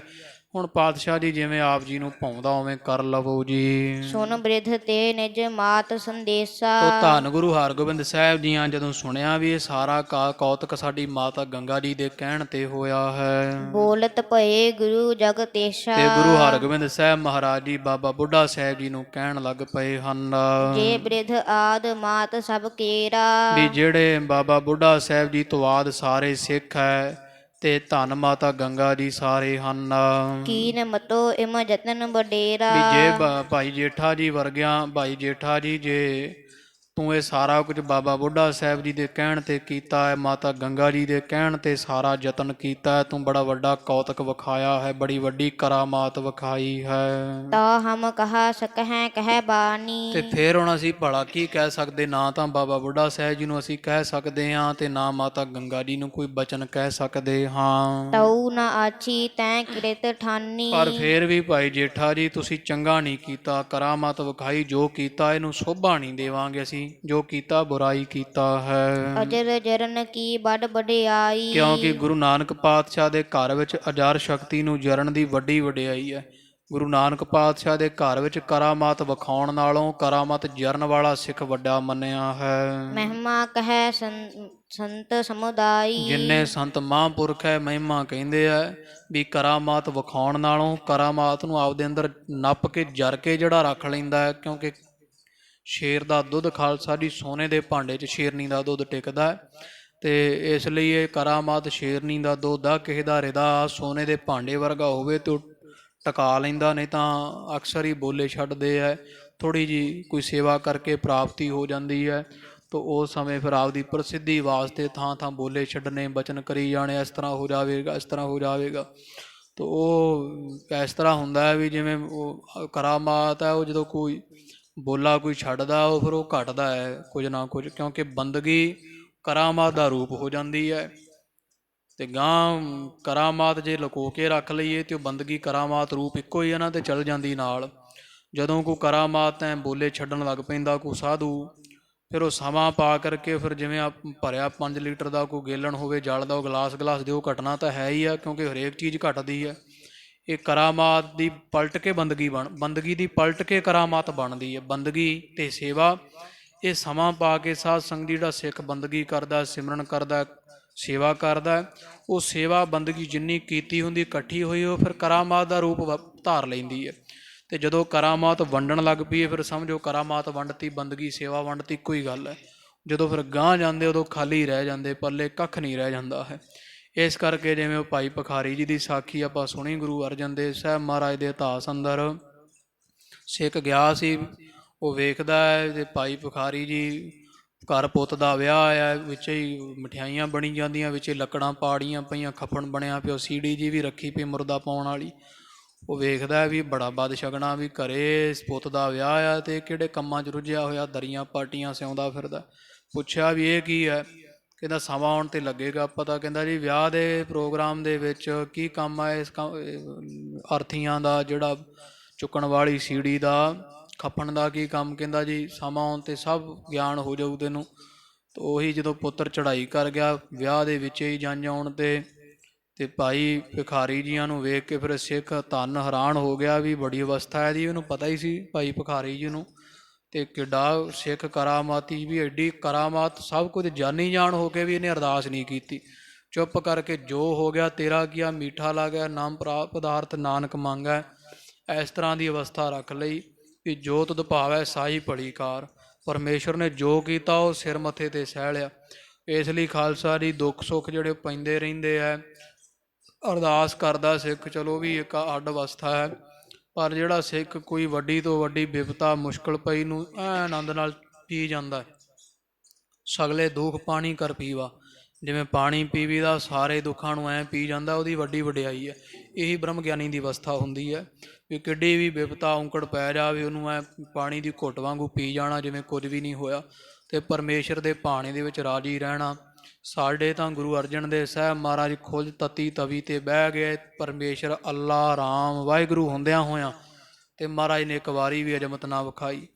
ਇਤਿਹਾਸ ਨੇ ਅੱਜ ਵੇਖੋ ਆ ਪ੍ਰਸੰਗ ਨੇ ਸਿੱਧ ਕਰ ਦਿੱਤਾ ਹੈ ਵੀ ਗੁਰੂ ਹਰਗੋਬਿੰਦ ਸਾਹਿਬ ਜੀ ਗੁੱਸਾ ਕਰਦੇ ਖਾਲਸਾ ਜੀ, ਜਿਹੜਾ ਸਿੱਖ ਵਿਖਾਉਂਦਾ ਨਾ ਆਪਦਾ ਵੀ ਮੈਂ ਬੜਾ ਜੀ ਸੇਵਾ ਕਰਕੇ ਮੈਨੂੰ ਕੁਝ ਪ੍ਰਾਪਤ ਹੋ ਗਿਆ, ਲਿਆ ਤੈਨੂੰ ਆਵਾਜ਼ਾਂ ਕਈ, ਚਲੋ ਸੋਤੇ ਸਿੱਧ ਕੋਈ ਗੱਲ ਵੱਖਰੀ ਹੈ, ਕਈ ਇੱਥੇ ਆਵਾਜ਼ਾਂ ਮਾਰ ਮਾਰ ਪੁੱਤਾਂ ਦੀਆਂ ਅਰਦਾਸਾਂ ਕਰਦੇ ਆ, ਉਹ ਅਰਦਾਸ ਕਰੀਏ, ਚਲੋ ਇਹ ਨਹੀਂ ਹੈ ਨਹੀਂ ਉਹਨਾਂ ਦੇ ਪਾਸ ਹੈ, ਪਰ ਆਵਾਜ਼ਾਂ ਮਾਰ ਮਾਰ ਕੇ ਵੰਡਣ ਵਾਲੀਆਂ ਇਹ ਬਰਕਤਾਂ ਨਹੀਂ ਹੁੰਦੀਆਂ ਹੈ। ਤੋ ਪਰਮੇਸ਼ਰ ਨੇ ਜੋ ਕੀਤਾ ਉਹ ਬਸ ਠੀਕ ਕੀਤਾ। ਤੋ ਜੋ ਅਰਦਾਸ ਹੈ ਸਿੱਖ ਵੱਲੋਂ ਕਰ ਦਿਓ ਵੀ ਮਹਾਰਾਜ ਇਹ ਸਿੱਖ ਨੇ ਇੰਨੀ ਬਾਣੀ ਪੜ੍ਹੀ ਹੈ, ਪਾਤਸ਼ਾਹ ਵੀ ਮੈਂ ਤੁਹਾਡੇ ਦਰ ਦਾ ਕੂਕਰ ਹਾਂ, ਅਤੇ ਇਹ ਸਿੱਖ ਨੇ ਬਾਣੀ ਪੜ੍ਹੀ ਆ, ਜੇ ਤੁਹਾਨੂੰ ਮਹਾਰਾਜ ਦੀ ਬਾਣੀ ਭਾਉਂਦੀ ਹੈ ਸੱਚੇ ਪਾਤਸ਼ਾਹ, ਇਹ ਸਿੱਖ ਸੇਵਾ ਕਰਦਾ ਬੜੇ ਸਮੇਂ ਤੋਂ ਇੱਛਾ ਰੱਖਦਾ ਮਹਾਰਾਜ, ਅਤੇ ਤੇਰੇ ਘਰ ਵਿੱਚ ਸਾਰਾ ਕੁਝ ਹੈ ਪਾਤਸ਼ਾਹ ਜੀ, ਸਿੱਖ ਦੀ ਅਰਦਾਸ ਹੈ ਮਹਾਰਾਜ ਵੀ ਮੈਂ ਅਰਦਾਸੀਆ ਹਾਂ, ਅਤੇ ਇਹ ਬਾਣੀ ਪੜ੍ਹੀ ਸਿੱਖ ਨੇ ਪਾਤਸ਼ਾਹ ਜੀ, ਅਤੇ ਇਹਦੀ ਅਰਦਾਸ ਪੂਰੀ ਕਰ ਦਿਓ, ਉਹਦੀ ਭਾਵਨਾ ਹੈ ਸਿੱਖ ਵਿਚਾਰੇ ਦੀ ਇਸ ਤਰ੍ਹਾਂ, ਅਤੇ ਆਪਦੇ ਬਲ 'ਤੇ ਨਹੀਂ ਕੁਝ ਕਰਨਾ। ਮੇਰੇ ਵਿਦਿਆ ਦਾ ਅਤੇ ਗਿਆਨੀ ਜੀ ਖਾਲਸਾ ਜੀ ਜੇ ਕਿਤੇ ਇਕੱਲੇ ਹੁੰਦੇ ਸੀ ਨਾ, ਇੱਥੇ ਆਪਣੇ ਘਰ ਪਿੱਛੇ ਜੇ ਆਏ ਸੀ ਗਰਮੀ 'ਚ ਸਿਆਲ ਵਿੱਚ, ਅਤੇ ਪਰਿਵਾਰ ਦੇ ਨਾਲ ਆਏ ਸਨ, ਅਤੇ ਉਹ ਚਲੋ ਆਦਤ ਹੁੰਦੀ ਸੁਭਾਅ ਆਪਣੇ, ਉੱਥੇ ਮਾਈਆਂ ਨੇ ਕੋਈ ਅਰਦਾਸ ਕਰਵਾਉਣ ਵਾਸਤੇ ਕਹਿ ਦਿੱਤਾ ਗਿਆਨੀ ਜੀ ਨੂੰ, ਅਤੇ ਗਿਆਨੀ ਜੀ ਕਹਿੰਦੇ ਭਾਈ ਜਾਂ ਤਾਂ 5 ਸਿੰਘ ਹੋਣ ਸਾਡੇ ਨਾਲ ਅਸੀਂ ਫਿਰ ਅਰਦਾਸ ਕਰਾਂਗੇ, ਕਿਉਂਕਿ 5 'ਚ ਗੁਰੂ ਕਲਗੀਧਰ ਵਸਦਾ ਹੈ, ਅਤੇ ਜਾਂ ਗੁਰੂ ਗ੍ਰੰਥ ਸਾਹਿਬ ਮਹਾਰਾਜ ਦੇ ਸਾਹਮਣੇ ਅਰਦਾਸ ਕਰਾਂਗੇ। ਮੈਂ ਤਾਂ ਆਪ ਤੁਹਾਡੇ ਵਰਗਾ ਤੋ ਉਹਨਾਂ ਅਰਦਾਸ ਨਹੀਂ ਸੀ ਕੀਤੀ, ਉਹ ਇਕੱਲੇ ਅਰਦਾਸ ਨਹੀਂ ਕਰਦੇ। ਜਾਂ ਪੰਜ ਸਿੰਘ, ਕਿਉਂਕਿ ਪੰਜਾਂ 'ਚ ਤਾਂ ਗੁਰੂ ਕਲਗੀਧਰ ਮਹਾਰਾਜ ਦਾ ਵਾਸਾ ਹੈ ਨਾ, ਇਕੱਲੇ ਅਰਦਾਸ ਨਹੀਂ ਸੀ ਕਰਦੇ, ਅਜੇ ਵੀ ਨਹੀਂ ਕਰਦੇ ਛੇਤੀ। ਕੋਈ ਚਲੋ ਛੋਟੀ ਮੋਟੀ ਅਰਦਾਸ ਜਿਵੇਂ ਹੁੰਦੀ ਸਿੱਖ ਦੀ, ਕੋਈ ਥੋੜ੍ਹੀ ਜਿਹੀ ਆਸਾ ਮਨਸਾ ਹੋਣੀ, ਉਹ ਤਾਂ ਗੱਲ ਵੱਖਰੀ ਹੈ। ਕੋਈ ਵੱਡਾ ਕਸ਼ਟ ਟਾਲਣ ਵਾਸਤੇ ਜਾਂ ਕੋਈ ਵੱਡੀ ਬਰਕਤ ਜਦੋਂ ਕੋਈ ਮੰਗਦਾ ਹੈ, ਫਿਰ ਉਹਨਾਂ ਨੇ, ਅਸੀਂ ਇੱਥੇ ਜੋੜ ਮੇਲੇ 'ਤੇ ਗਏ ਭਾਦਰੋਂ ਵਿੱਚ, 21 ਭਾਦਰੋਂ ਨੂੰ ਇੱਥੇ ਕਪੂਰਥਲੇ ਭਾਣੋਂ ਲੰਘੇ, ਉਹਨਾਂ ਦੇ ਪੜਾਅ 'ਤੇ ਗਏ ਸੀ। ਫਿਰ ਉੱਥੇ 70-80 ਸਿੰਘਾਂ 'ਚ ਨਾ ਉਹਨਾਂ ਨੇ ਉਹ ਅਰਦਾਸ ਕੀਤੀ ਸੀ ਕਿਸੇ ਪਰਿਵਾਰ ਦੀ। ਫਿਰ ਅਰਦਾਸ ਜਦੋਂ ਅਸੀਂ ਗਏ, ਕਹਿੰਦੇ ਉੱਥੇ ਆ ਜਾਇਓ। ਉਹ ਪਰਿਵਾਰ ਫਿਰ ਉੱਥੇ ਪਹੁੰਚਿਆ, ਉੱਥੇ ਫਿਰ 70-80 ਸਿੰਘਾਂ 'ਚ ਅਰਦਾਸ ਕੀਤੀ ਸੀ। ਤੋ ਇਸ ਤਰ੍ਹਾਂ ਸਿੰਘਾਂ ਤੋਂ ਬਾਣੀ ਪੜ੍ਹਾ ਕੇ ਫਿਰ ਆਖਿਆ ਵੀ ਅਰਦਾਸ ਕਰ ਦਿਓ। ਜੋਗੇ ਵਾਲੇ ਮਹਾਂਪੁਰਖੋ, ਜਦੋਂ ਕੋਈ ਕਹਿੰਦਾ ਨਾ ਜੀ ਫਲਾਣੀ ਕੋਈ ਵੱਡਾ ਦਾਤ ਮੰਗਦਾ ਪਰਮੇਸ਼ਰ ਤੋਂ, ਕਈ ਵਾਰੀ ਕਰਮਾਂ 'ਚ ਨਹੀਂ ਹੁੰਦੀ, ਉਹ ਫਿਰ ਕਹਿੰਦੇ ਹੁੰਦੇ ਜੀ 40 ਦਿਨ ਮੂਲ ਮੰਤਰ ਦਾ ਜਾਪ ਕਰੋ। ਅੰਮ੍ਰਿਤ ਵੇਲੇ ਉੱਠ ਕੇ ਸਣ ਕੇਸੀ ਇਸ਼ਨਾਨ ਕਰਕੇ ਅਤੇ ਸਵਾ ਘੰਟਾ ਇੱਕੋ ਸਮਾਂ ਰੱਖ ਕੇ ਦਿਨ ਚੜ੍ਹੇ ਤੋਂ ਪਹਿਲਾਂ ਮੂਲ ਮੰਤਰ ਦਾ ਕੋਈ ਲੱਖ ਸਵਾ ਲੱਖ ਅਭਿਆਸ ਹੋ ਹੀ ਜਾਂਦਾ। ਚਲੋ ਘੰਟਾ ਸਵਾ ਘੰਟਾ ਅਭਿਆਸ ਕਰੋ ਰੋਜ਼ ਬਿਨਾਂ ਨਾਗੇ ਤੋਂ, ਅਤੇ ਫਿਰ ਕੋਈ ਨਹੀਂ ਬਾਅਦ ਵਿੱਚ ਆਇਓ ਜੀ। ਉਹ ਫਿਰ ਜਦੋਂ ਬਾਅਦ ਵਿੱਚ ਉਹ ਪਰਿਵਾਰ ਆਉਂਦੇ, ਫਿਰ ਉਹ ਅਰਦਾਸ ਜਦੋਂ ਕਰਦੇ, ਉਹ ਪੜ੍ਹੀ ਹੋਈ ਬਾਣੀ ਦਾ ਹੀ ਵਾਸਤਾ ਪਾਉਂਦੇ, ਮਹਾਰਾਜ ਵੀ ਇਹ ਬਾਣੀ ਦੀ ਭੇਟ ਆਇਆ। ਅੱਜ ਕੱਲ੍ਹ ਕੀ ਸਾਧ ਸੰਗਤ ਦੀ ਬਾਣੀ ਤਾਂ ਕੋਈ ਪੜ੍ਹਦਾ ਨਹੀਂ, ਅਖੇ ਜੀ ਅਰਦਾਸ ਕਰੋ ਅਰਦਾਸ ਕਰੋ। ਮਹਾਰਾਜ ਨੂੰ ਅਰਦਾਸ ਕੀ ਕਰੀਏ? ਸੇਵਾ ਥੋੜ੍ਹੀ ਮੰਗਣ ਬਹੁਤਾ, ਮਹਿਲ ਨਾ ਪਾਵੇ ਕਹਿ ਤੋ ਬਹੁਤਾ। ਵੀ ਮੰਗਦੇ ਬਹੁਤ ਕੁਝ ਆ। ਜੇ ਆਖੋ ਕੋਈ ਬਾਣੀ ਪੜ੍ਹ ਲਓ, ਜਪਜੀ ਸਾਹਿਬ ਦੇ ਕੋਈ ਘਰ ਪਾਠ ਕਰ ਲਵੇ, ਕੋਈ 21 ਕਰ ਲਵੇ, ਚਲੋ ਜਿੰਨੇ ਹੁੰਦੇ ਹੈ, ਬਾਣੀ ਨਹੀਂ ਪੜ੍ਹਨੀ ਅਸੀਂ।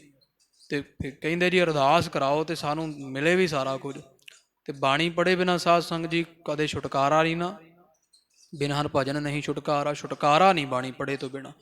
ਇਸ ਲਈ ਫਿਰ ਉਹ ਜਿਹੜਾ ਕੋਈ ਕਰ ਵੀ ਦਿੰਦਾ, ਬੋਲਾ ਛੱਡ ਵੀ ਦਿੰਦਾ, ਉਹ ਫਿਰ ਆਪ ਦਾ ਕੁਝ ਦੇਣਾ ਪੈਂਦਾ। ਇਸ ਕਰਕੇ ਇੱਥੇ ਬਾਬਾ ਗੁਰਬਚਨ ਸਿੰਘ ਮਹਾਂਪੁਰਖਾਂ ਇੱਕ ਅਖੰਡ ਪਾਠ ਸਾਹਿਬ ਕੀਤਾ ਸੀ ਪਿੰਡਰਾਂ ਵਾਲਿਆਂ। ਉਹ ਅੱਗੋਂ ਪ੍ਰੇਮੀ ਕੋਈ ਉਹੋ ਜਿਹਾ ਸੀਗਾ, ਜਦੋਂ ਅਖੰਡ ਪਾਠ ਸਾਹਿਬ ਕੀਤਾ ਉਹ ਕੋਈ ਫਲ ਨਾ ਪ੍ਰਾਪਤ ਹੋਇਆ। ਅਧਰੰਗ ਸੀਗਾ ਉਹਨਾਂ ਨੂੰ, ਜਿਨ੍ਹਾਂ ਅਖੰਡ ਪਾਠ ਸਾਹਿਬ ਕਰਵਾਇਆ ਉਹਨਾਂ ਦੇ ਭੁਚੰਗੀ ਨੂੰ।